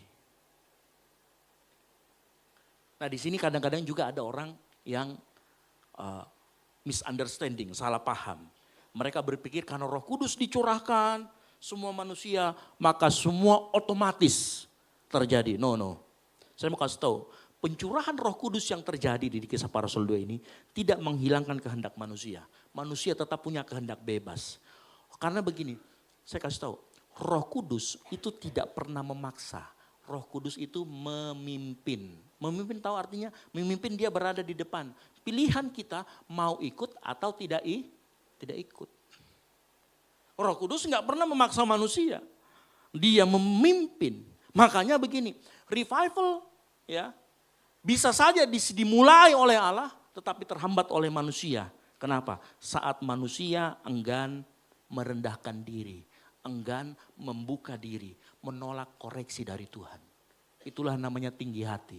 Nggak mau merendahkan diri. Bisa. Secara lokal, revival akan berhenti di seseorang. Dia nggak akan mengalami revival karena dia tinggi hati, nggak bisa merendahkan diri. Nah ini yang sering terjadi. Makanya di sebuah gereja nggak pernah ada revival. Gereja yang terjadi revival adalah gereja yang setiap pribadi membuka dirinya, merendahkan diri, terima koreksi Tuhan, terima apa yang Tuhan kehendaki dalam hidupnya, lakukan. Kalau semuanya lakukan itu maka terjadi namanya kebangunan revival, kebangunan massa yang besar, kebangunan komunitas. Tapi kalau setiap pribadi menolak, pribadi di ujung sana menolak, di sana menolak, semuanya menolak, nggak akan terjadi revival. Maka revival itu akan berhenti di setiap pribadi. Ya. Nah ini yang berbahaya. Makanya dengar baik, sekali lagi. Kuncinya adalah setiap kali Roh Kudus datang, setiap kali Roh Kudus mengetuk pintu hatimu, rendahkan dirimu. Buka hatimu lebar-lebar. Siap untuk dikoreksi. Ya. Makanya membuka diri terhadap revival itu bukan kesiapan secara teknis. Tapi kerelaan pribadi untuk mau dipimpin sama Roh Kudus. Untuk mau kita merendahkan diri di hadapan Roh Kudus. Makanya dengar baik Bapak Ibu Saudara sekalian. Saat Roh Kudus berbicara dalam hatimu, engkau harus bersedia mau dikoreksi, yang mengerti katakan amin. Engkau harus bersedia untuk ditegur. Engkau harus digeser dari pusat hidupmu sendiri kepada penyembahan kepada Tuhan. Tanpa kerendahan hati, manusia bisa jadi religius enggak? Bisa. Bahkan aktif pelayanan bisa, tapi dia kebal terhadap kehendak Tuhan. Makanya dalam hatinya dia akan merasa kering. Kenapa enggak pernah terjadi revival? Ya. Makanya kalau kita mau jujur, revival itu bukan masalah Tuhan kurang kuasa, bukan. Tetapi yang sering kurang adalah manusia yang enggak mau merendahkan diri. Roh Kudus sudah dicurahkan, tapi enggak mau semua orang mau dibentuk sama Roh Kudus. Enggak semua orang mau dipimpin sama Roh Kudus. Roh Kudus sudah disiapkan, revival sudah disiapkan, tetapi saya tahu ada yang banyak orang yang gak mau buka hati, makanya revival berhenti di situ. Halo, saya berdoa di tempat ini, setiap kita saat revival itu terjadi, kita mau tunduk merendahkan diri di hadapan Tuhan. Kita bersedia dikoreksi sama Tuhan. Kita mau melepaskan kehendak kita, mati terhadap kehendak kita sendiri. Dan mau mengikuti kehendak Tuhan, mau dipimpin Roh Kudus. Kalau kita melakukan itu, disitulah titik pemurnian gereja. Disitulah titik revival gereja terjadi. Bukan strukturnya dulu yang diperbaharui, bukan. Tetapi hatinya dulu. Kalau orang hatinya mulai mau dikoreksi oleh Tuhan, orang akan mulai jujur sama dirinya sendiri. Ya. Kalau pelayanannya motivasinya salah, maka pada saat dia dikoreksi, pelayanan tidak lagi digerakkan oleh ambisi. Pelayanan tidak lagi digerakkan oleh motivasi pribadi. Tetapi pelayanan digerakkan oleh ucapan syukur, pelayanan digerakkan oleh ketaatan. Kalau kita mau membuka diri revival, maka ibadah itu bukan rutinitas. Tapi ibadah itu respon kepada Tuhan. Karena engkau rindu ketemu Tuhan tiap hari. Pada saat revival dibukakan, gereja enggak hanya berfungsi sebagai tempat ngumpul-ngumpul. Tetapi menjadi tempat disungguh-sungguh di mana engkau datang ke tempat ini. Bukan mau menyodorkan kehendakmu. Tapi mencari apa kehendak Allah dalam problemamu. Apa kehendak Allah dalam masalahmu. Apa kehendak Allah dalam keluargamu. Apa kehendak Allah dalam kuliahmu dan komunitasmu. Itu yang terjadi. Nah kalau kita semuanya mencari kehendak Allah. Saya mau kasih tahu, Roh Kudus tidak akan tinggal diam dalam hatimu. Dia akan nyatakan kehendak Allah dalam dirimu. Dan kalau itu terjadi, tunduklah. Maulah engkau untuk dikoreksi. Bapak Ibu Saudara sekalian.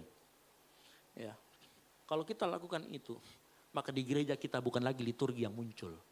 Tetapi kehendak Allah yang dinyatakan.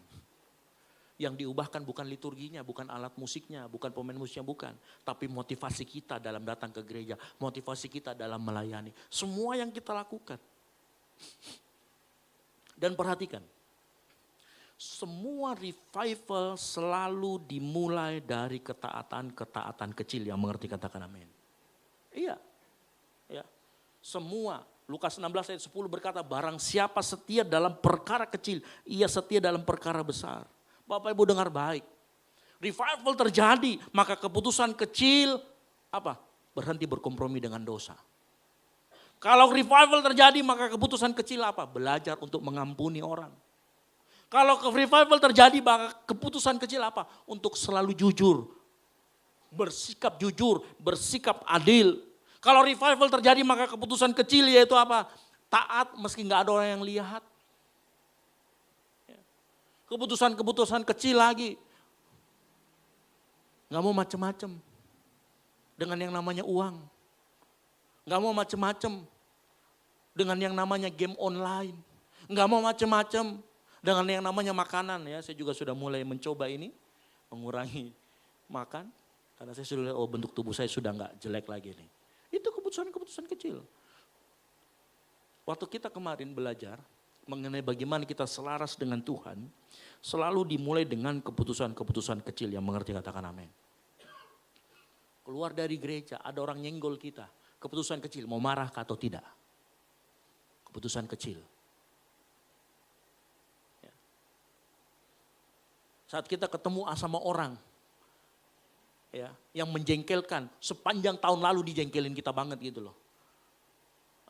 Kita mau panas atau kita mau mengampuni, itu keputusan kecil. Saat kita pelayanan, dulu banyak sekali alasan. Kalau mau dikali pelayanan, dari 5 kali diajak pelayanan, 1 kali dinaiakan. Selebihnya alasan tok kerjanya.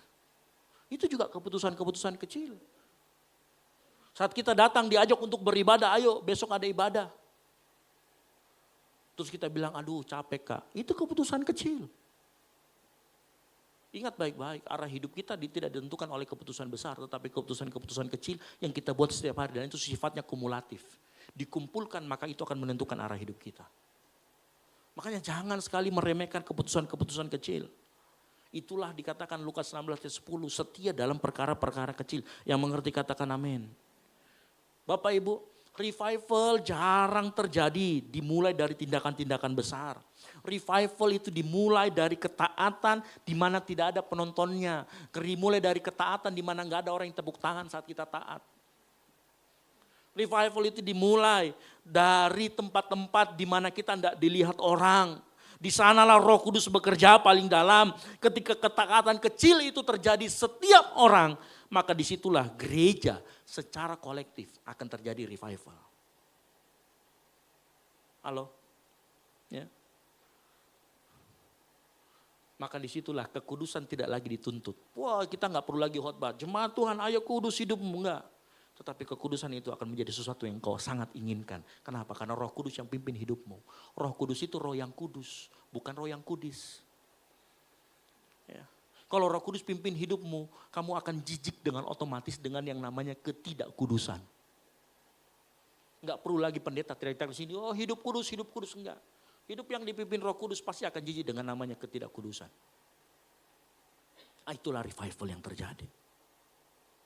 Bapak Ibu dengar baik. Kalau itu terjadi secara pribadi dalam diri kita, kemudian revival itu kita lakukan, kita terima secara bersama-sama semua gereja. Dengar baik, revival itu nggak akan pernah ada hanya sekedar di dalam gereja. Revival itu akan bocor keluar ke bangsa dan negara, ke kota. Kalau setiap orang menerima revival di dalam gereja akan terjadi namanya revival community. Setelah revival community terjadi, maka revival community itu akan tersebar, akan bocor keluar ke dalam kota, lingkungan, kota, bangsa dan negara bahkan. Suatu kali ini pernah terjadi. Ya. Jonathan Edwards pada tahun 1734 sampai 35 itu zaman industri. Di sebuah tempat yang namanya Northampton. Revival itu dimulai. Revival tidak dimulai dengan rohani, kerusuhan atau KKR yang besar, tidak. Revival dimulai dengan khotbah-khotbah tentang kekudusan Allah, tentang dosa manusia, tentang kebutuhan mutlak akan anugerah. Di situ orang sadar, oh ternyata Allah itu kudus. Oh ternyata kita manusia berdosa. Akhirnya apa? Pada saat revival itu terjadi, awalnya dampaknya personal. Setiap orang pribadi demi pribadi bertobat. Mereka dengar suara Roh Kudus. Mereka kemudian merubah hidupnya. Terjadi transformasi. Hati mereka dipulihkan. Hati mereka kemudian terjadi pembaharuan. Apa yang terjadi? Kalau setiap orang hatinya dipulihkan, maka yang terjadi apa? Relasinya dengan orang lain juga ikut dipulihkan. Yang mengerti katakan amin. Iya. Kalau setiap pribadi demi pribadi terjadi revival, maka hubungan relasi pertama akan dipulihkan. Setelah relasi dipulihkan, hati yang keras dilunakkan, maka apa? Dia akan merembet ke dalam hubungannya dengan masyarakat. Dia akan bocor keluar. Dan apa yang terjadi? Di kejadian ini di Jonathan Edwards tahun 1734 dan 35. Waktu itu terjadi namanya industri, ya, revolusi industri. Dan revolusi industri ternyata meningkatkan angka perceraian, pertengkaran, mabuk, ketidakjujuran dan sebagainya. Tetapi begitu terjadi revival, dimulai dari sebuah gereja kecil, pribadi demi pribadi kecil, apa yang terjadi? Pertengkaran menurun drastis. Kenapa? Karena setelah hati dipulihkan, relasi dipulihkan. kebiasaan mabuk yang terjadi waktu saat itu berkurang. Kejujuran dalam bisnis meningkat. Kenapa? Orang hidupnya dipimpin Roh Kudus, gak mungkin bohong. Yang mengerti katakan amin. Itu yang terjadi. Saat itu mulai keluarga-keluarga mengalami pemulihan. Oh zaman sekarang kan, makanya tahun lalu. Jawabannya Allah datang menyelamatkan keluarga. Kenapa? Karena setan itu benci sekali kalau keluarga akur. Dia senang kalau keluarga dihancurkan. Karena keluarga dihancurkan, anaknya pasti terluka. Anaknya akan membawa luka dari generasi ke generasi ke generasi. Dan ini akan terus-terus. Makanya iblis suka sekali mengganggu. Ya. Apa yang terjadi? Di tahun ini, setelah keluarga-keluarga mengalami pemulihan, suasana kota berubah. Yang dari menjadi kumuh, menjadi kota yang lebih tenang, lebih tertib, lebih penuh rasa tanggung jawab. Kenapa? Terjadi revival dalam gereja Tuhan. Nah bayangkan kalau ini terjadi di dalam jemaat kita di GBU Kumene. Kehendak kita selaraskan. Kita selaraskan kehendak kita mati terhadap kehendak kita. Dan kita mulai agendanya Tuhan. Wow. Apa yang terjadi? Di tempat ini akan ada kegerakan yang besar. Di tempat ini jiwa-jiwa akan datang mencari Tuhan. Kenapa? Revival itu bocor keluar. Ya. Bapak Ibu waktu kejadian Jonathan Edwards ini tidak ada undang-undang. Belum ada undang-undang yang kemudian mengatur masyarakat hidup belum. Tidak ada reformasi politik yang besar. Yang terjadi adalah setiap pribadi demi pribadi hatinya diubahkan. Yang berubah dulu hatinya manusia. Ketika hati berubah maka struktur sosial sekitar kita, relasi kita ikut menjadi berubah. Dengar baik Bapak Ibu Saudara sekalian, revival itu bukan membuat kita lari dari dunia, tetapi membuat kita hidup benar di dalam dunia yang jahat ini. Nah saya rindu revival itu terjadi. Makanya dengar baik urutannya, revival pribadi, perjumpaan engkau dengan Roh Kudus akan memurnikan gereja. Setiap kita bertemu dengan Roh Kudus secara pribadi, maka secara kolektif gereja akan dimurnikan. Kalau gereja sudah dimurnikan, dia akan berdampak kepada masyarakat. Urutannya nggak boleh dibalik. Karena kalau urutannya dibalik, nantinya kita jadi sekedar aktivitas yang kosong. Ketika gereja mengejar revival komunitas tanpa ada ketaatan pribadi, tanpa ada revival pribadi, yang jadi cuma sekedar budaya rohani, tapi bukan hati yang diubahkan. Saya berdoa di tempat ini, setiap pribadi-pribadi mulai mengalami revival dari Tuhan. Mulai taat, rendahkan dirimu di hadapan Tuhan. Maka setelah itu revival komunitas akan terjadi. Masyarakat akan merasakan buahnya. Maka dengar baik. Revival komunitas bukan dibangun dari kerumunan. Tapi dari ketaatan yang berulang-ulang dilakukan oleh banyak pribadi.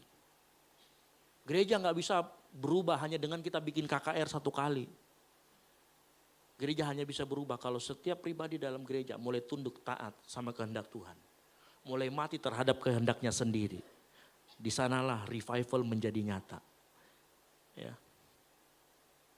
Jangan sampai kita mau revival yang besar tapi gak mau taat dalam hal yang kecil. Padahal sejarah tadi sudah berbicara. Roh Kudus tidak pernah mengganti sistem revival yang terjadi. Dia akan selalu memulai dari pribadi demi pribadi. Makanya berhenti lawan kebenaran, yang mengerti katakan amin. Makanya berhenti saat engkau dengarkan firman Tuhan, berhenti keraskan hatimu. Saat engkau dengar firman Tuhan mengampuni. Saat engkau dengarkan firman Tuhan jujur. Saat engkau dengarkan firman Tuhan jauhi, ketidakkudusan jauhi. Akumulasi itu akan menjadikan engkau terjadi yang namanya revival. Ya. Bapak Ibu Saudara sekalian, Tuhan tidak cari gereja yang besar. Tuhan tidak cari gereja yang dananya banyak. Tuhan tidak cari gereja yang musiknya bagus. Tuhan tidak cari gereja yang orang-orangnya berduit semua, enggak. Tuhan cari gereja yang siap mati dengan kehendaknya sendiri. Dan mau mengikuti kehendak Tuhan. Yang setuju katakan amin. Karena revival tidak dimulai dari panggung. Itu dimulai dari setiap hati yang mau ikut kehendak Tuhan. Itu dimulai dari setiap hati yang mau taat secara pribadi. Tidak dimulai dari momen besar, tapi dari keputusan-keputusan kecil ketika tidak ada yang melihat. Makanya nggak usah tanya sekarang, kapan revival itu akan terjadi. Tapi tanya sama dirimu, apakah aku sudah merendahkan diri saat revival itu terjadi? Apakah aku siap untuk dikoreksi saat revival itu terjadi? Apakah aku siap untuk melakukan dengan taat berulang-ulang apa yang Roh Kudus mau dalam hidupku? Apakah aku siap untuk dipimpin oleh Roh Kudus? Bapak Ibu dengar baik-baik. Tuhan mencari orang yang berbicara mirip seperti Yesus. Yesus bicara apa waktu di Taman Getsemani? Tuhan, bukan kehendakku, tapi kehendakmu yang jadi. Yang mengerti katakan amin. Dan ketika setiap pribadi kita mengatakan Tuhan, bukan kehendakku tetapi kehendakmu, gereja akan menjadi gereja yang hidup. Saat gereja menjadi hidup, dia akan bersinar, dia akan menjadi terang, dia akan terlihat selalu. Gereja akan bocor keluar, gereja akan memberikan dampak. Dunia tidak akan bisa mengabaikan gereja saat pribadi demi pribadi terjadi revival. Yang mengerti katakan amin. Pemain musik saya panggil maju ke depan. Nah saya rindu begini. Di tempat ini kita mulai merendahkan diri di hadapan Tuhan. Mulai tunduk taat sama kehendak Tuhan. Maka revival akan terjadi. Bapak Ibu tahu kalau revival terjadi, keluargamu akan dipulihkan. Usahamu akan dipulihkan. Anak-anakmu akan dipulihkan. Kuliahmu akan dipulihkan. Tuhan akan mengangkat engkau kepala bukan menjadi ekor. Revival bukan sesuatu yang mudah. Tapi kalau engkau mau taat, nurut sama perintah Tuhan, dia akan nyatakan kekuatannya di tengah badai. Dia akan nyatakan kekuatannya di tengah ketidakpastian. Dia akan nyatakan penyertaannya di tengah goncangan-goncangan yang terjadi. Mari kita berhenti dengan event-event. Makanya tahun ini Tuhan mau kita mulai rebuild kembali gereja kita. Ayo, saya mengajak jemaat Tuhan di tempat ini. Mulai dari ketaatan.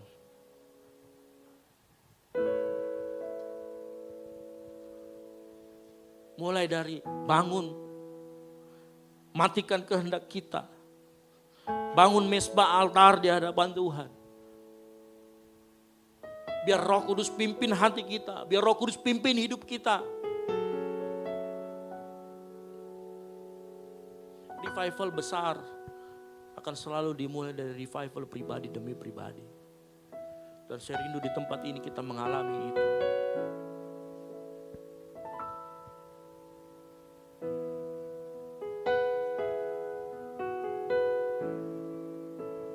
Mari tutup Alkitabmu. Kita bangkit berdiri.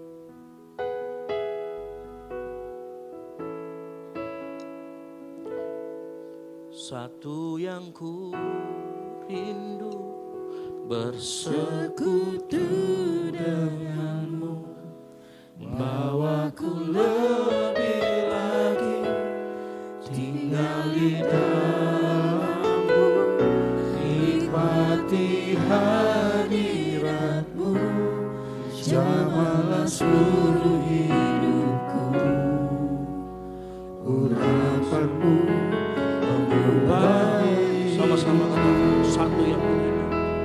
Satu yang ku rindu bersekutu denganmu, bawaku lebih lagi tinggal di dalammu, nikmati hadiratmu, jamahlah seluruh hidupku.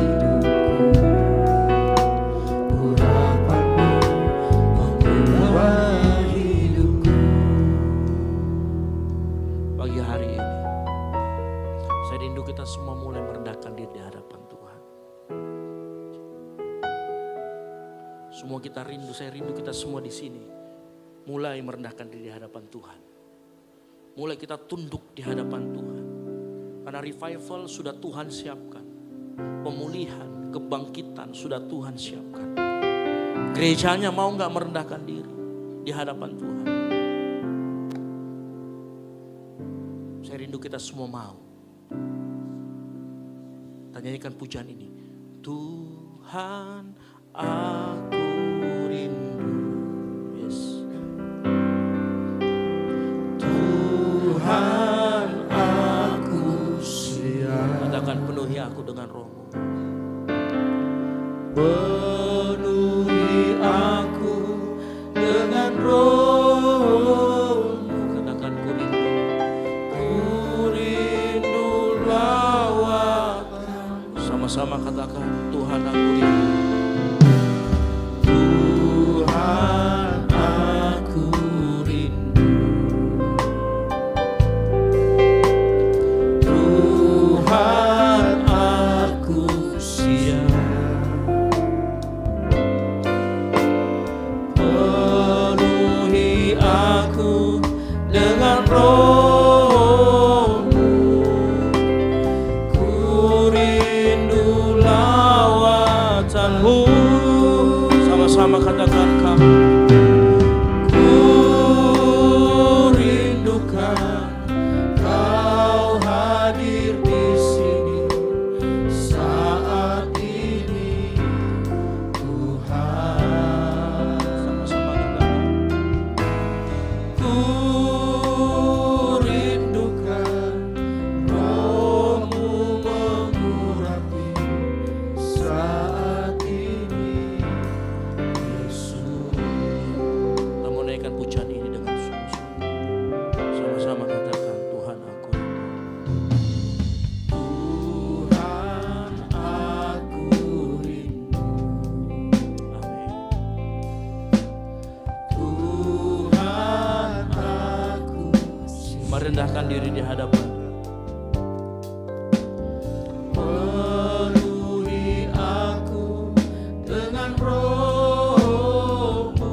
Katakan ku rindu lawatanmu. Sama-sama katakan. Ku rindukan Kau hadir di sini saat ini, Tuhan. Ku rindukan Roh-Mu mengurapi saat ini. Katakan. Ku rindukan Kau hadir di sini saat ini, Tuhan. Amin, amin. Ku rindukan Roh-Mu mengurapi saat ini, Yesus. Katakan, ku rindukan Yesus hadir di sini saat ini. Amin.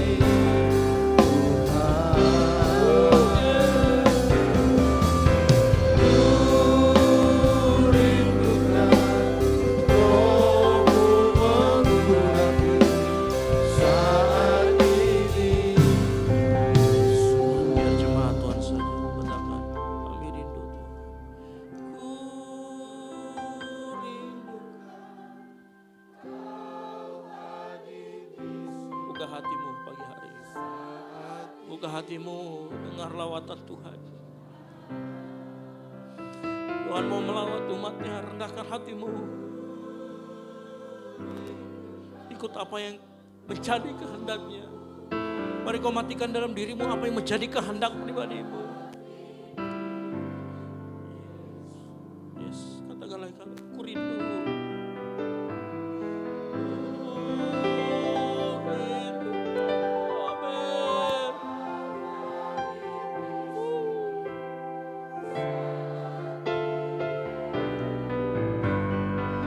Amin, amin.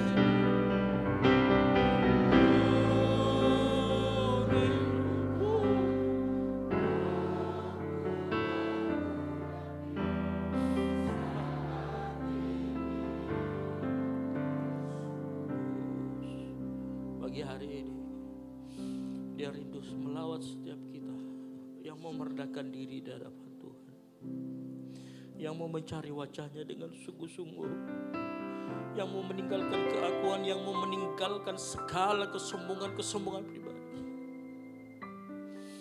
Di hadapan Tuhan, kalau engkau mengerti, engkau dipimpin oleh Roh Kudus, engkau akan mengerti dirimu berdosa dan kau butuh anugerah Tuhan yang lebih besar dari apa yang kau kira. Di hadapan Tuhan, Roh Kudus akan menyatakan betapa kudusnya Tuhan, betapa pentingnya Tuhan. Saat kita mengerti betapa pentingnya Tuhan, kau gak akan lagi main-main dengan Tuhan. Kau akan main-main lagi dengan kekudusan Tuhan yang sudah Tuhan nyatakan. Kau gak akan main-main lagi dengan pekerjaan Tuhan. Saya rindu kerinduan ini ada di setiap hati kita, sehingga Tuhan mau melawat umatnya. Mari terus bersekutu dengan Roh Kudus. Mari terus ngomong, Tuhan aku rindu. Katakan, Tuhan kami rindu lawatan-Mu Tuhan.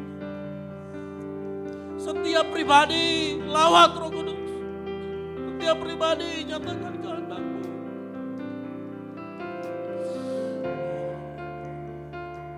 Merendahkan dirimu di hadapan Tuhan.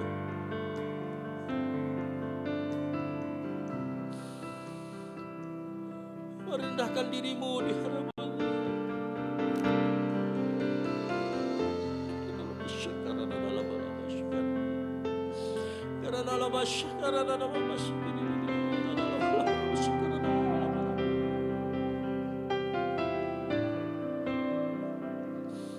kalau ada yang Tuhan nyatakan dalam hatimu saat ini, ada sesuatu yang Roh Kudus taruh dalam hatimu, bilang aku akan lakukan ya Roh Kudus. Kalau dia meminta kau mengampuni saat ini, kau bilang aku akan lakukan. Kalau saat ini Roh Kudus berbicara keras dalam hatimu untuk mulai melakukan kebenaran, hidup dalam kekudusan, bilang aku akan lakukan.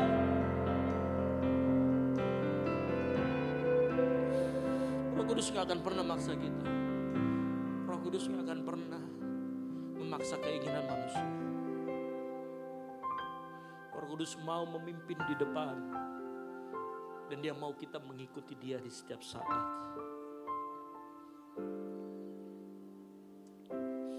Makanya dengan baik-baik, sungguh-sungguh bersekutu dengan Roh Kudus.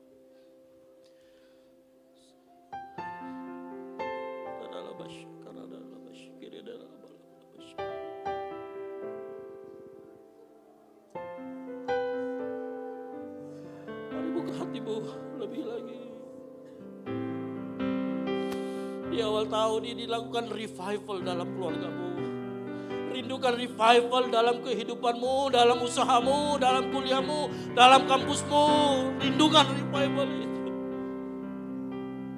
Buka hati.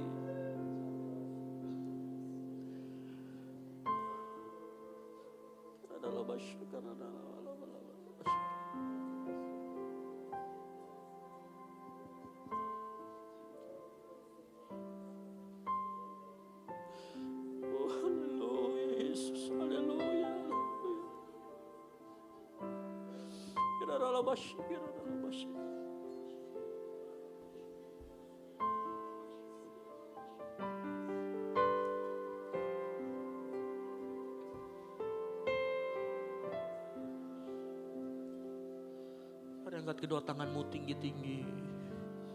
Sama-sama katakan, ku rindukan Kau hadir di sini saat ini, Tuhan. Ku rindukan Roh-Mu mengurapi saat ini. Biar cuma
yang sudah Tuhan lakukan dalam kehidupan kita. Roh Kudus akan selalu berbicara dan memberitakan tentang Yesus. Bagaimana dia mati di kayu salib untuk dosamu dan dosaku. Sehingga hari-hari ini rohnya dapat dicurahkan ke dalam hidup kita. Rohnya dapat dicurahkan memenuhi hati kita. Itu karena Roh Kudus mengingatkan kita akan pengorbanan Tuhan yang besar. Pagi hari ini kita akan bersekutu dengan tubuh dan darah Kristus. Mari sebelum kita bersekutu dengan tubuh dan darah Kristus, minta ampun atas segala dosa dan pelanggaran kita. Rendahkan dirimu di hadapan Tuhan. Minta Tuhan ampuni setiap dosa dan pelanggaran kita. Dan minta Roh Kudus terus membukakan hal-hal apa yang menjadi kehendak Allah dalam hidupmu. Dan respon itu dengan taat, dengan kerendahan hati. Maka revival akan muncul. Revival akan tumbuh dalam hatimu. Bapa, ampuni kami semua. Layakkan kami menerima tubuh dan darah Kristus pagi hari ini. Mari jemaat Tuhan, Engkau boleh duduk tapi tetap dalam sikap menyembah. Tetap merindukan lawatan Roh Kudus. Siapkan hatimu untuk menerima perjamuan. Sembari engkau terus merindukan Roh Kudus berbicara terus dalam hatimu. Nyanyikan pujian ini, Tuhan aku rindu. Malah para perjamuan saya panggil maju ke depan.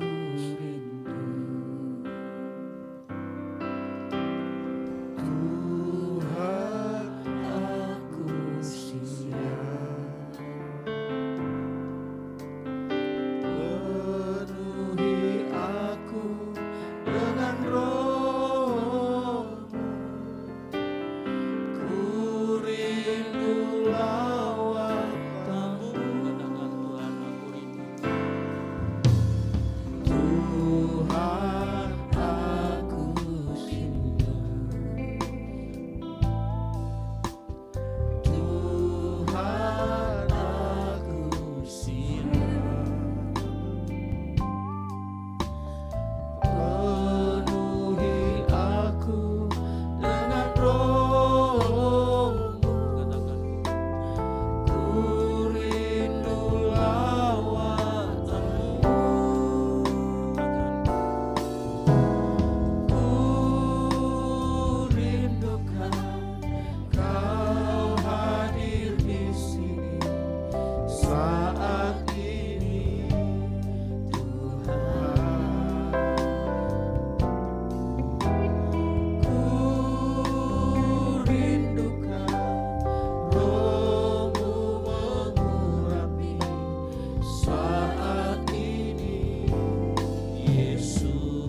tubuh dan darah Kristus.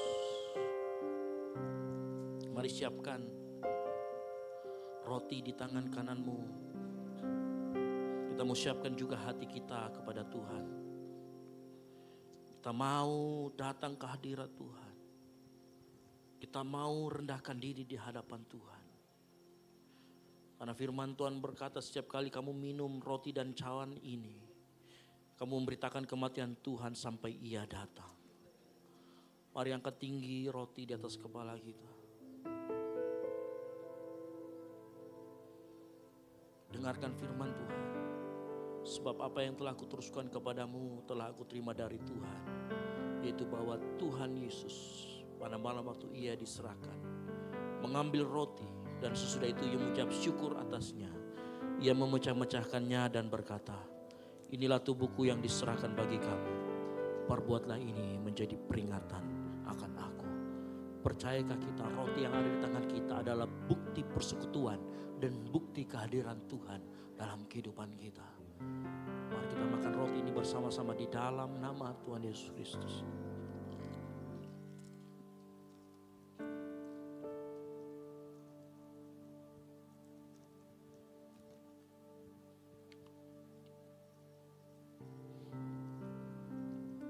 Angkat cawan lebih tinggi dari kepalamu dan dengarkan firman Tuhan. Demikian juga Ia mengambil cawan sesudah makan lalu berkata, cawan ini adalah perjanjian baru yang dimateraikan oleh darahku. Perbuatlah ini setiap kali kamu meminumnya menjadi peringatan akan aku. Percayakah kita anggur yang ada di tangan kita, yang ada di cawan ini adalah darah Kristus yang dicurahkan dan bukti persekutuan kita akan kematian Kristus. Mari kita minum bersama-sama di dalam nama Tuhan Yesus Kristus.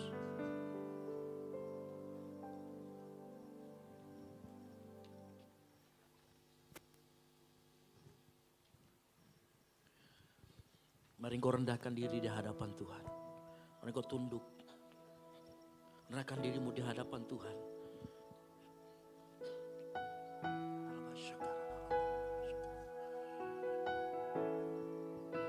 Saya rindu pagi hari ini kita tidak hanya menerima roti dan anggur, tapi pagi hari ini kita mau menerima urapan yang baru. Kita mau diurapi lagi dengan minyak yang baru, mengalir memenuhi kita, mengalir memulihkan kita, sehingga terjadi revival secara pribadi, terjadi revival secara keluarga, terjadi revival di gereja kita, terjadi revival di lingkungan kita, terjadi revival buat masyarakat kita, terjadi revival buat bangsa dan negara kita. Dan saya yakin itu selalu dimulai dari pribadi dengan pribadi kepada Tuhan. Karena itu pagi hari ini kita akan menerima urapan yang baru dari Tuhan. Saya rindu kita semua jemaat maju satu persatu ke depan, dimulai dari sebelah kiri saya, menerima urapan yang baru sambil kita menyanyikan pujian ini.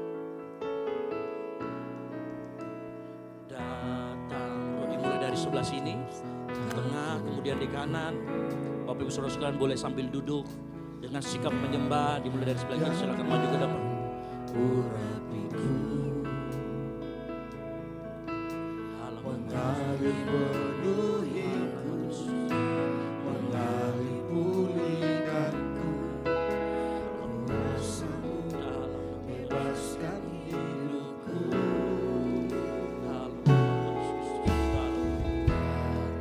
Roh Kudus kau uripu dengan minyak yang baru.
yang baru urapiku, mengalir penuhiku, mengalir pulihkanku, kuasa-Mu bebaskan hidupku. Satu yang ku rindu, bersekutu denganmu, bawaku lebih lagi tinggal di dalammu, nikmati hadiratmu, jamahlah seluruh hidupku. Urapanmu mengubah hidupku. Satu yang ku rindu, bersekutu denganmu, bawaku lebih lagi tinggal di dalammu, nikmati hadiratmu, jamahlah seluruh hidupku.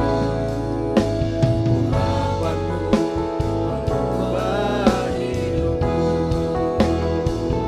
Satu yang ku rindu, bersekutu denganmu, bawaku lebih lagi tinggal di dalammu, nikmati hadiratmu, jamahlah seluruh hidupku. Urapanmu mengubah hidupku. Satu yang ku rindu, bersekutu denganmu, bawaku lebih lagi tinggal di dalammu, nikmati hadiratmu, jamahlah seluruh hidupku. Urapanmu mengubah hidupku. Mari secepat Tuhan bangkit berdiri. Oh yang ku rindu, Bersekutu amin. bawaku lebih lagi tinggal di dalammu, nikmati hadiratmu, jamahlah seluruh hidupku. Urapanmu mengubah hidupku. Pagi hari ini di awal tahun ini, Roh Kudus menggerakkan saya untuk mengurapi kita semua. Karena kita butuh selalu urapan yang baru dari Tuhan. Dan saya yakin dan percaya ini bukan cuma sekedar rutinitas tradisi kita, bukan. Tapi ada betul-betul Roh Kudus yang akan menyatakan kehendak Tuhan dalam hidupmu. Pesan firman Tuhan pagi hari ini, saat Roh Kudus menyatakan kehendaknya dalam dirimu, jangan keraskan hatimu. Jangan tinggikan dirimu, tapi biarkan kau dipimpin sama Roh Kudus. Biarkan kau merendahkan diri di hadapan Tuhan. Maka revival, kebangkitan, pemulihan, kesembuhan, mujizat akan terjadi dalam keluargamu, akan terjadi dalam pribadimu, akan terjadi buat bangsa dan negara kita. Haleluya. Pagi hari ini, mari kita kedua tangan kita, saya akan berdoa untuk kita semua. Bapa yang baik, terima kasih buat urapan baru yang kami terima pagi hari ini. Dan pagi hari ini Tuhan, kami mau deklarasikan, kami mau nyatakan dari tempat ini, Engkaulah yang berkuasa, Engkaulah yang berdaulat, Engkaulah yang bertata dalam kehidupan kami. Dan kami siap Tuhan mengikuti apa yang menjadi kehendak dalam kehidupan kami. Kami yakin dan percaya, revival, kesembuhan, pemulihan, kebangkitan akan terjadi di tempat ini, akan terjadi dalam setiap pribadi di tempat ini. Terima kasih Tuhan, terima kasih Tuhan, terima kasih. Hamba-Mu mungkin selesai berbicara, hamba-Mu selesai, tapi hamba-Mu yakin dan percaya Roh Kudus yang sudah ada dalam hati mereka melalui pengurapan yang baru akan terus bekerja jauh melebihi apa yang dapat kami pikirkan, akan menyatakan kehendak Allah. Terima kasih Tuhan, terima kasih untuk pagi hari ini. Mau serahkan semuanya ke dalam tangan-Mu. Ampuni di segala dosa dan pelanggaran kami mau tunduk, kami mau taat pada firman Tuhan. Ini menjadi doa kami, sambut dan sempurnakan sekali lagi Tuhan. Biar kehendak-Mu terjadi di dalam kehidupan kami, di dalam nama Tuhan Yesus Kristus yang diberkati Tuhan dan menerima urapan baru. Sama-sama katakan, amin. Kasih tepuk tangan yang meriah buat Tuhan kita. Haleluya, silakan duduk.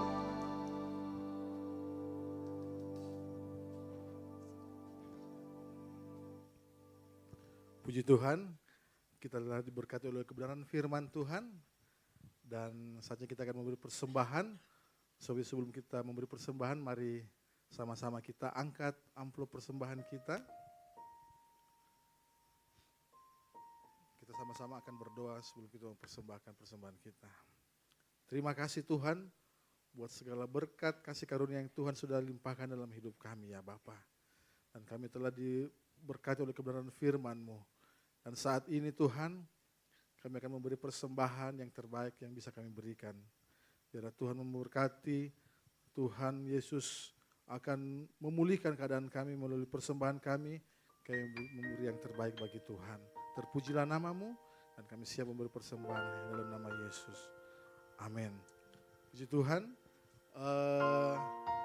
Di depan kita ada ayat Alkitab. Bagi jemaat Tuhan yang belum sempat mengambil ayat tahunan ini, dipersilakan mengambilnya di depan setelah persembahan.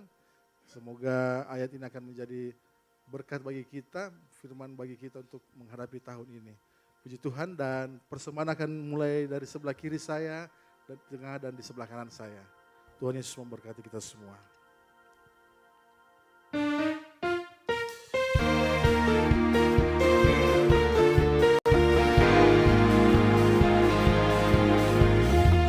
Aku datang ya Tuhan untuk penuhi panggilan, menjadi saksi iman melalui pujian. Bukan menyanyi, bukan menari, hanya untukmu Allah yang mengasihi. Aku layani sepenuh hati, segala kemuliaan bagimu Tuhan. Engkau ku sembah dalam roh dan kebenaran, sampai putih rambutku, habis nafasku, bukan setia mengikutmu selalu, oh Yesus Tuhanku.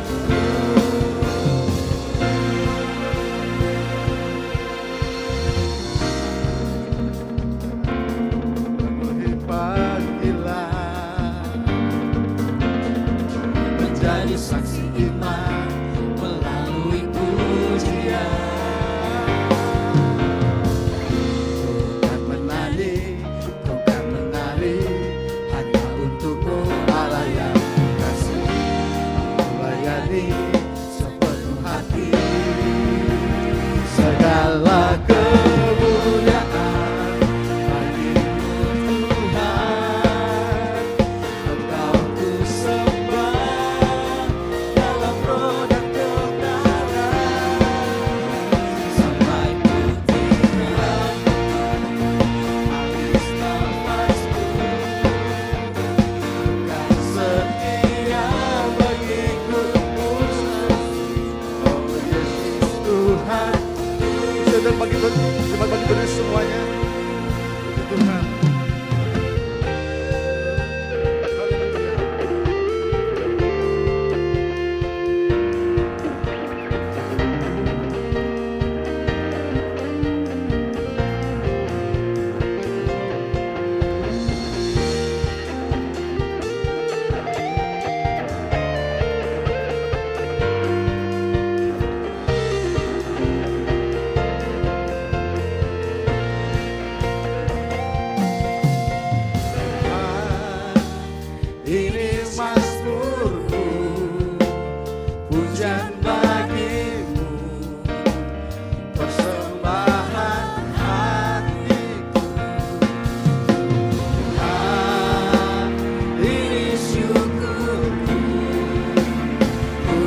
kembali.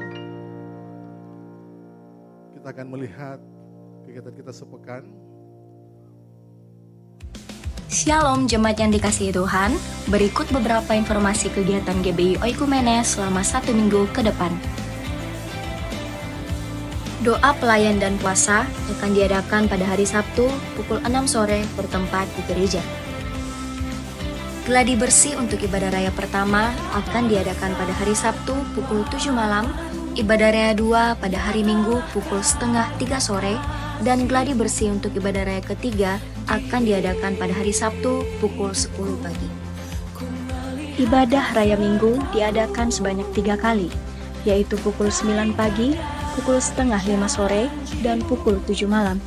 Ibadah raya yang pertama dan yang kedua akan disertai ibadah anak sekolah minggu. Ibadah-ibadah ini dapat disaksikan secara online melalui live YouTube GBI Oikumene. Bagi saudara-saudari yang ingin mendapatkan dukungan doa, silakan menghubungi nomor berikut. Pondok Daud akan diadakan setiap hari Selasa dan Jumat pukul 3 sore bertempat di ruang sekolah minggu. Bagi jemaat Tuhan yang berkerinduan untuk didoakan, silakan mengisi form pokok doa yang telah disiapkan. Mari tetap saling menopang dalam doa-doa kita kepada Tuhan. Bagi saudara-saudari yang membutuhkan layanan konseling, penyerahan anak, dan pernikahan, silakan menghubungi nomor berikut. Baptisan akan diadakan pada minggu terakhir setiap 3 bulan sekali. Bagi saudara sekalian yang membutuhkan layanan baptisan, silakan menghubungi nomor berikut. Persembahan persepuluhan dan persembahan lainnya dapat ditransfer melalui rekening BCA dengan nomor 7993 111 777 atas nama GBI Oikumene. Jangan lupa untuk mencantumkan keterangan untuk setiap persembahan yang diberikan. Perpuluhan yang jemaat Tuhan berikan akan dipergunakan seluruhnya untuk pekerjaan Tuhan di tempat ini dan akan dilaporkan secara periodik serta terbuka kepada jemaat Tuhan sekalian. Bagi Bapak Ibu jemaat Tuhan dan saudara sekalian yang rindu untuk melayani Tuhan, silakan mengisi formulir dengan cara scan barcode berikut atau menghubungi nomor berikut. Mari memakai waktu dan talenta yang Tuhan beri bagi kemuliaan namanya. GBI Oikumene mengucapkan selamat ulang tahun bagi jemaat Tuhan yang berulang tahun sepanjang bulan ini. Kasih, sukacita, dan penyertaan Tuhan melimpah bagi jemaat Tuhan sekalian. Demikian informasi mengenai kegiatan GBI Oikumene selama sepekan. Selamat hari Minggu, Tuhan Yesus memberkati. Baik, pengumuman tambahan, shalom, sekali lagi ya. Untuk besok ada ibadah ucapan syukur, boleh ditampilkan flyernya. Nah, kita undang semua jemaat Tuhan untuk hadir besok di ucapan syukur di rumah kediaman Bapak Yohanes Sanda Lembang. Boleh bangkit berdiri Bapak yang akan syukuran. Nah, suami istri akan mengadakan syukuran besok. Rumahnya di Telkomas, Perumahan Golden Hills, Jalan Golden Hills 2, Blok A nomor 30. Ya, jadi besok kita boleh sama-sama ibadahnya jam 7 malam dimulai di hari Senin untuk kegiatan di tengah minggu. Jadi sebenarnya tidak ada kegiatan tengah minggu sepanjang bulan Januari, nanti Februari baru mulai. Tetapi kita sudah ada permintaan untuk ibadah ucapan syukur. Jadi saya undang jemaat Tuhan dengan kasih untuk kita datang sama-sama, yang mengerti katakan amin. Ya, lalu kemudian yang berikutnya, tadi saya sudah kasih tahu tidak ada ibadah sepanjang minggu kecuali hari Senin nanti. Lalu kemudian hari Sabtu nanti akan diadakan doa puasa, pelayan, para pelayan Tuhan dan yang bertugas di sepanjang hari Minggu. Ibadah untuk geladi ibadah raya 3 jam 4 sore. Lalu kemudian geladi ibadah raya 1 jam 7 malam. Lalu kemudian jam 6 sore ada ibadah untuk doa pelayan. Minggu depan kita kembali lagi berkumpul di tempat ini. 3 kali ibadah jam 9, setengah 5 dan jam 7 malam. Ya, jangan lupa ajak Bapak Ibu Saudara sekalian, teman-temannya, tetangga kanan kiri untuk beribadah bersama-sama kita di tempat ini, yang mengerti katakan amin. Lalu berikutnya saya juga mengucapkan selamat datang kepada Bapak Ibu Saudara sekalian yang baru pertama kali hadir di GBI Oikumene. Ya, di sebelah kiri Bapak Ibu Saudara sekalian ada Aser yang akan membagikan form selamat datang, silakan diisi. Lalu kemudian nanti ditukarkan setelah diisi di bawah dengan souvenir yang sudah disiapkan dari gereja. Dan souvenirnya itu bagus. Karena souvenirnya itu sudah desainnya sudah mulai baru, bagus ya. Jadi pastikan dapat desain yang terbaru gitu. Lalu kemudian Bapak Saudara sekalian, selain membawa form selamat datang, Asar juga membawa form permohonan doa. Nah, permohonan doa ini akan kita doakan selalu di Menara Doa Pondok Daud setiap hari Selasa dan hari Jumat jam 3 sore di tempat ini. Selalu ada doa-doa yang mau minta kesembuhan dan lain sebagainya, didoakan secara khusus apa silakan, boleh nanti minta form pokok doanya, kita akan doakan secara khusus di Menara Pondok Doa.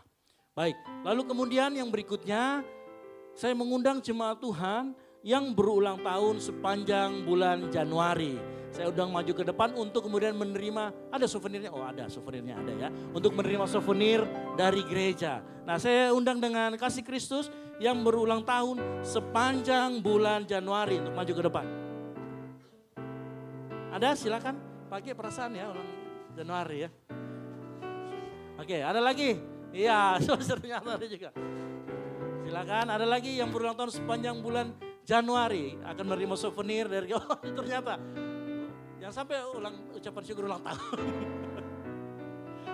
Ada lagi? Ya.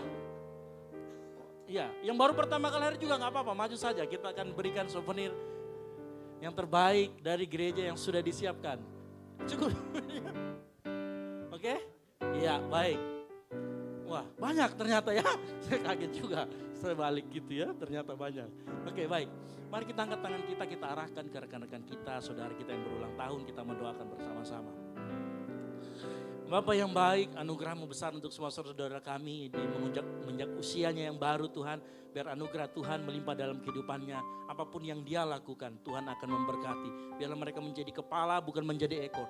Dimanapun mereka ditempatkan, dimanapun mereka berada, selalu menjadi berkat. Apapun yang mereka lakukan, selalu mengundang perhatian dunia. Karena kita tahu hidup mereka hidup dalam kebenaran dan selalu memuliakan Tuhan. Dimanapun mereka berada, keluarganya, keluarga besarnya, Engkau memberkati usahanya, Engkau memberkati pekerjaannya. Tuhan ambil alih, Tuhan campur tangan dalam setiap perkaranya. Tuhan memberikan kelapangan, Tuhan memberikan kelancaran. Usaha mereka, apapun yang mereka lakukan, kesehatan mereka, Tuhan memberkati. Dan bila mereka terus diangkat oleh Tuhan, segala pintu-pintu yang tertutup Tuhan bukakan. Oleh karena itu dimulai di tahun usia yang baru ini, teruslah hidup memuliakan Tuhan. Terima kasih Tuhan, ini yang menjadi doa kami di dalam nama Tuhan Yesus Kristus. Haleluya, amin. Umur panjang di tangan kanan, di tangan kiri,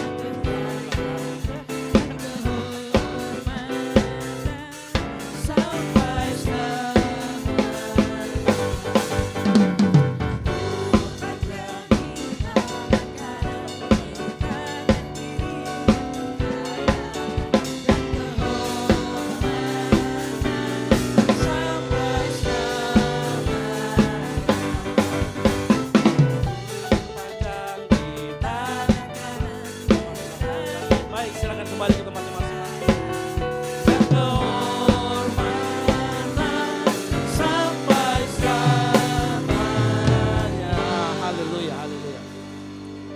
Dan pengumuman yang terakhir ada, jadi ulang tahun Gold CC itu akan diadakan di tanggal 5 Februari. Cuman teman-teman panitia kemarin sepakat bahwa akan dimundurkan sampai di bulan Maret. Dan mereka saat ini sedang menggalakkan pencarian dana, jadi sehingga di bawah kalau ketemu sama basar mohon dibeli. Itu apa basarnya? Cincau. Oh harusnya yang hangat-hangat dong, es koteng atau apa begitu ya, kan hujan-hujan. Ya masa dikasih es kan gitu ya. Nah selain itu ada juga basar antar ya. Ini silakan yang mau pesan. Ini ayamnya saja sudah menggoda ya. Lihat gayanya ya. Ini tidak normal gayanya. Gitu ya. Jadi memang dia sengaja mengundang untuk dimakan. Jadi tolong kita dukung kegiatan pemuda. Jadi ini yang memprakarsai adalah ground reguler. Ground reguler itu teman-teman profesional yang sudah kerja dan mereka membuat ayam bakar. Ini ayam bakarnya utuh, satu tinggal kepalanya doang yang nggak ada gitu ya, sama kakinya. Oh ya, tapi ya begitu ya modelnya begitu. Jadi mari kita dukung bersama-sama kegiatan kita dan itu silakan dipesan. Kemarin saya lihat di grup sudah banyak yang memesan gitu ya. Jangan lupa setelah memesan membayar kan begitu ya. Karena kalau cuma memesan semua pun bisa kan begitu. Jangan lupa untuk dibayar lalu kemudian nanti akan diajarkan. Selain itu juga teman-teman juga membuat kaos. Oh, ini banyak banget ya jualannya ya. Oke, membuat kaos ini. Kaosnya kalau kaos ini harganya cuma 100.000. Jadi silakan, ini sistemnya open PO. Jadi open PO itu dipesan dulu, nanti kemudian dipesan, dibikin sesuai dengan ukuran. Nah, ada ukurannya banyak ya. Ada ukuran XL. Nanti silakan hubungin panitia. Ini hubungin ke siapa nih kalau mau pesan ini nih? Nggak ada tulisannya. Oh, hubungin saja panitia yang ada di bawah yang juga ikut menjual karena mereka seksi dana yang sedang mencari dana. Jadi ini juga, ini saya sudah pesan ya. Saya sudah pasti kalau saya XXL kan begitu ya. Itu XXL karena kecuali kalau dalam 3 bulan ke depan diet saya berhasil bisa turun jadi S, nggak mungkin ya, mau kosong. Gitu ya, S itu ukuran Dev. Gitu ya. Jadi saya berdoa, saya juga pengen diet, Bapak Saudara sekalian, saya agak malu kalau melihat ke samping begini. Makanya kalau khotbah harus ke depan terus. Karena kalau ke samping sini sudah kelihatan perutnya. Kan gitu ya. Nah, silakan dipesan, ini bajunya bagus banget gitu ya. Jadi acara kegiatan-kegiatan kita nanti di bulan Maret. Baik, mungkin itu saja pengumuman dari saya sudah umumkan semuanya. Sekali lagi boleh kasih tepuk tangan buat kemuliaan nama Tuhan. Haleluya, saya kembalikan lagi. Puji Tuhan, kita telah mengakhiri ibadah kita pada siang hari ini. Sebab itu saya undang kita bangkit berdiri semuanya. Mari sama-sama kita angkat pujian bagi Tuhan. Inilah yang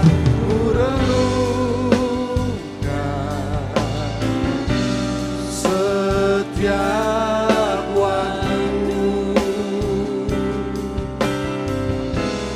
nyanyian pujian dan pengagungan kepadamu.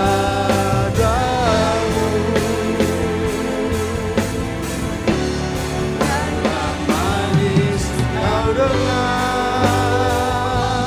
Tuhan, manis kau dengar Tuhan, dan hatiku bersuka karena-Mu. Mari sama di depan Tuhan, kita angkat tangan di hadapan Tuhan. Inilah yang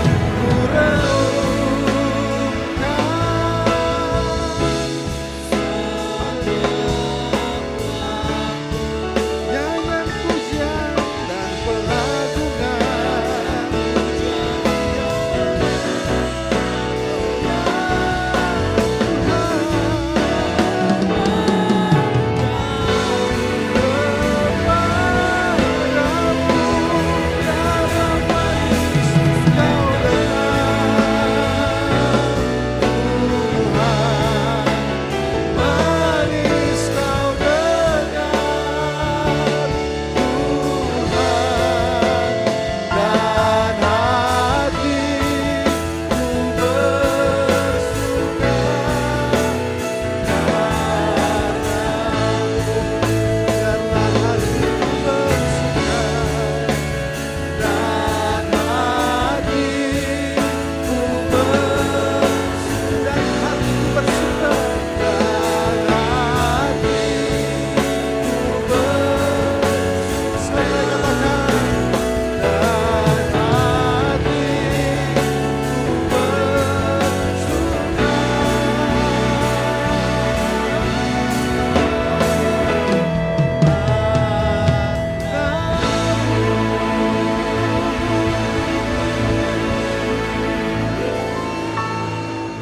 Haleluya, haleluya. Segala puja, puji dan syukur kami sampaikan kepadamu Bapa di surga. Karena Engkau sangat baik dan terlalu baik dalam kehidupan kami. 1 tahun yang lalu, Tuhan telah menjaga, melindungi dan memelihara kami.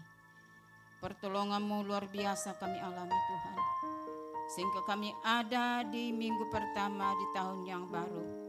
Bersekutu, menyembah, memuji dan memuliakan Engkau.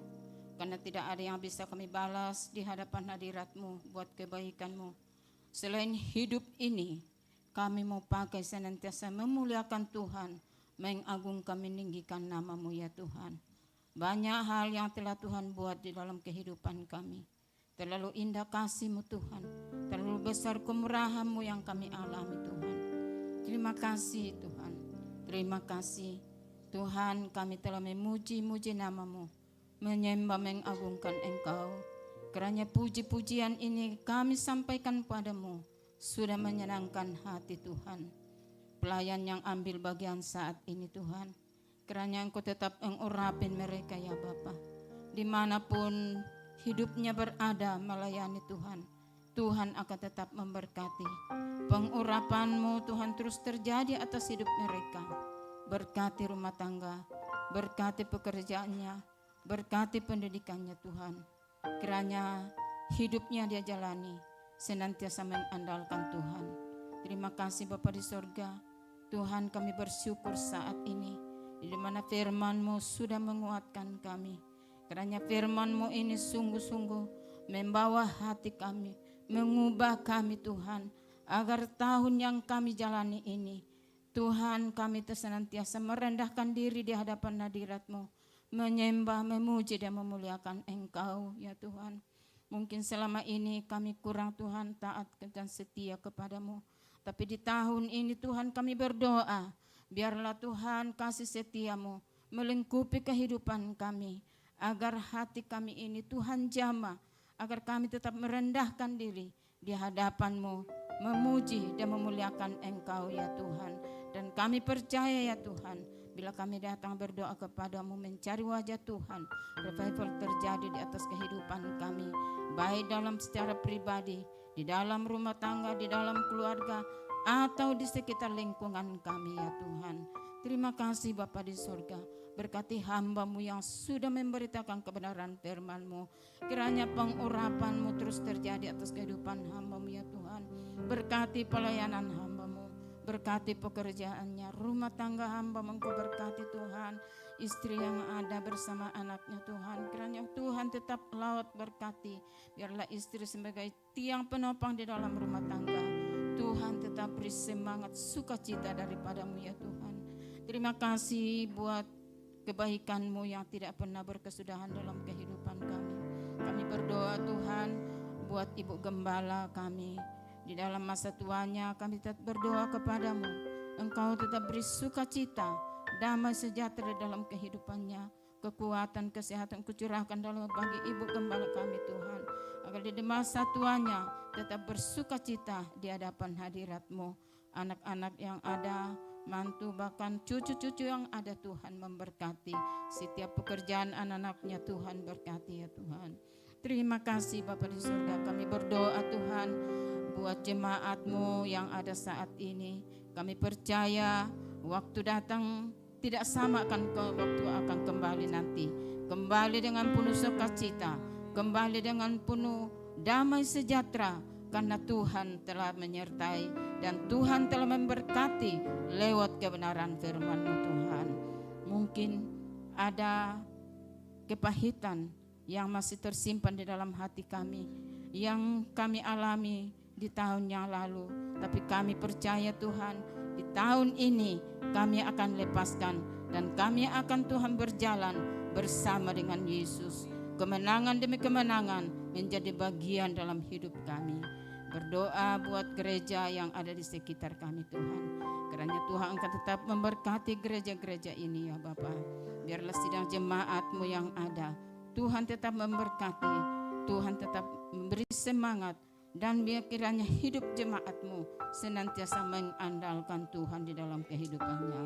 Juga pendeta-pendeta yang melayani, Tuhan tetap beri keberanian untuk memberitakan kebenaran firman-Mu. Pengurapan Tuhan tetap terjadi, jiwa-jiwa dimenangkan, jiwa-jiwa diselamatkan. Terima kasih Tuhan, kami berdoa juga Tuhan buat pemerintah kami, mulai dari pemerintah pusat sampai pemerintah daerah. Kiranya Engkau tolong Tuhan, beri Tuhan semangat kemampuan di dalam menjalankan roda pemerintahan di bangsa ini dengan memerintah dengan adil dan membawa masyarakat Indonesia, masyarakat yang diberkati Tuhan. Kami percaya Tuhan bangsa ini dilanda dengan berbagai masalah percobaan, bencana di mana-mana, Tapi kami percaya Tuhan menyadarkan kehidupan kami masyarakat untuk tetap setia mencari Tuhan. Apapun yang terjadi, Tuhan tetap ada di sekitar kami. Tuhan tetap ada di sisi kami. Apapun yang kami alami, kemenangan demi kemenangan menjadi bagian dalam kehidupan kami. Terima kasih Tuhan, kami telah menerima tubuh dan darah-Mu. 2000 tahun yang lalu Tuhan kerjakan pekerjaan yang luar biasa, karya-Mu yang luar biasa bagi kami, di mana Engkau Tuhan menyerahkan hidup-Mu, menebus hidup kami, memberi keselamatan buat kami ya Tuhan. Kami hanya bersyukur kepada-Mu. Kiranya Tuhan, tubuh yang kami jalani ini, tubuh yang berkenan dan selalu mengandalkan Tuhan. Apapun yang menjadi masalah persoalan di dalam kehidupan kami, kami berjalan bersama dengan Yesus. Dan kami akan memperoleh kemenangan demi kemenangan, di mana Tuhan telah memenangkan maut di kayu salib. Terima kasih Tuhan, biar kemenangan ini menjadi bagian kami menjalani tahun 2026 ini ya Tuhan. Tidak sedikit tantangan masalah yang akan menghadang kehidupan kami, tapi kalau kami berada di dalam genggaman Tuhan, Tuhan tidak akan pernah membiarkan kami. Tuhan selalu menaungi kami dengan tangan kasih-Mu. Kokohkan iman kami Tuhan, agar iman yang kami Tuhan tekuni ini, miliki ini, sungguh-sungguh ada di dalam Tuhan, sungguh-sungguh intim dengan Tuhan. Terima kasih ya Bapa di surga. Kami berdoa Tuhan, buat Tuhan jemaat-Mu yang ada di dalam keadaan tubuh yang lemah. Kami percaya Tuhan akan menguatkan, yang sakit Tuhan akan pulihkan, yang jauh daripada Engkau kembalikan kasih-Mu yang mula-mula yang dimiliki, dan boleh datang di hadapan hadirat-Mu, memuji dan memuliakan Engkau ya Tuhan.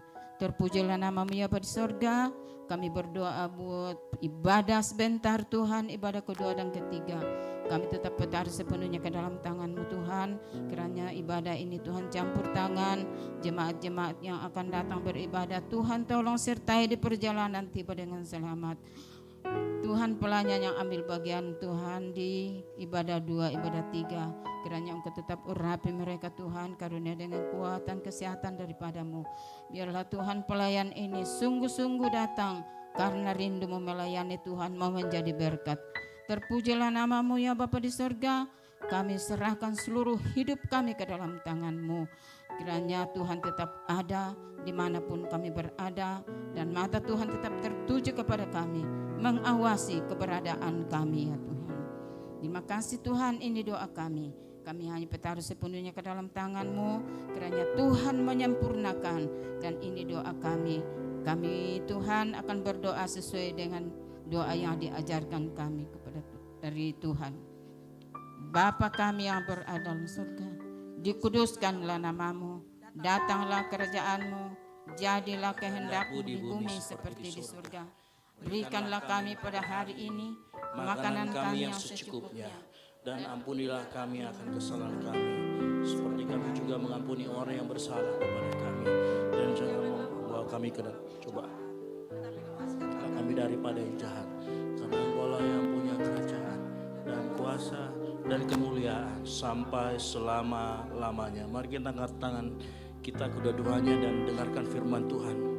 Roh Tuhan ada padamu, oleh sebab Dia telah mengurapi engkau untuk menyampaikan kabar baik kepada orang-orang miskin. Dan Tuhan telah mengutus engkau untuk memberitakan pembebasan kepada orang-orang tawanan dan penglihatan bagi orang-orang buta, untuk membebaskan orang-orang yang tertindas, karena Roh Allah ada dalam dirimu. Oleh karena itu pulanglah dan jadilah terang, sehingga Injil diberitakan melalui hidupmu. Dan biarlah anugerah dari Allah Bapa, keselamatan di dalam Kristus Yesus, dan penyertaan yang manis oleh Roh Kudus menyertai kita semua mulai dari saat ini sampai dengan Maranatha, Tuhan Yesus datang kembali menjemput kita semua di awan-awan permai. Sebab bagi Dialah segala kemuliaan sampai selama-lamanya. Yang diberkati Tuhan dan diurapi Tuhan, sama-sama katakan amin. Selamat hari Minggu, Tuhan Yesus memberkati, dan silakan bersatu dulu sejenak.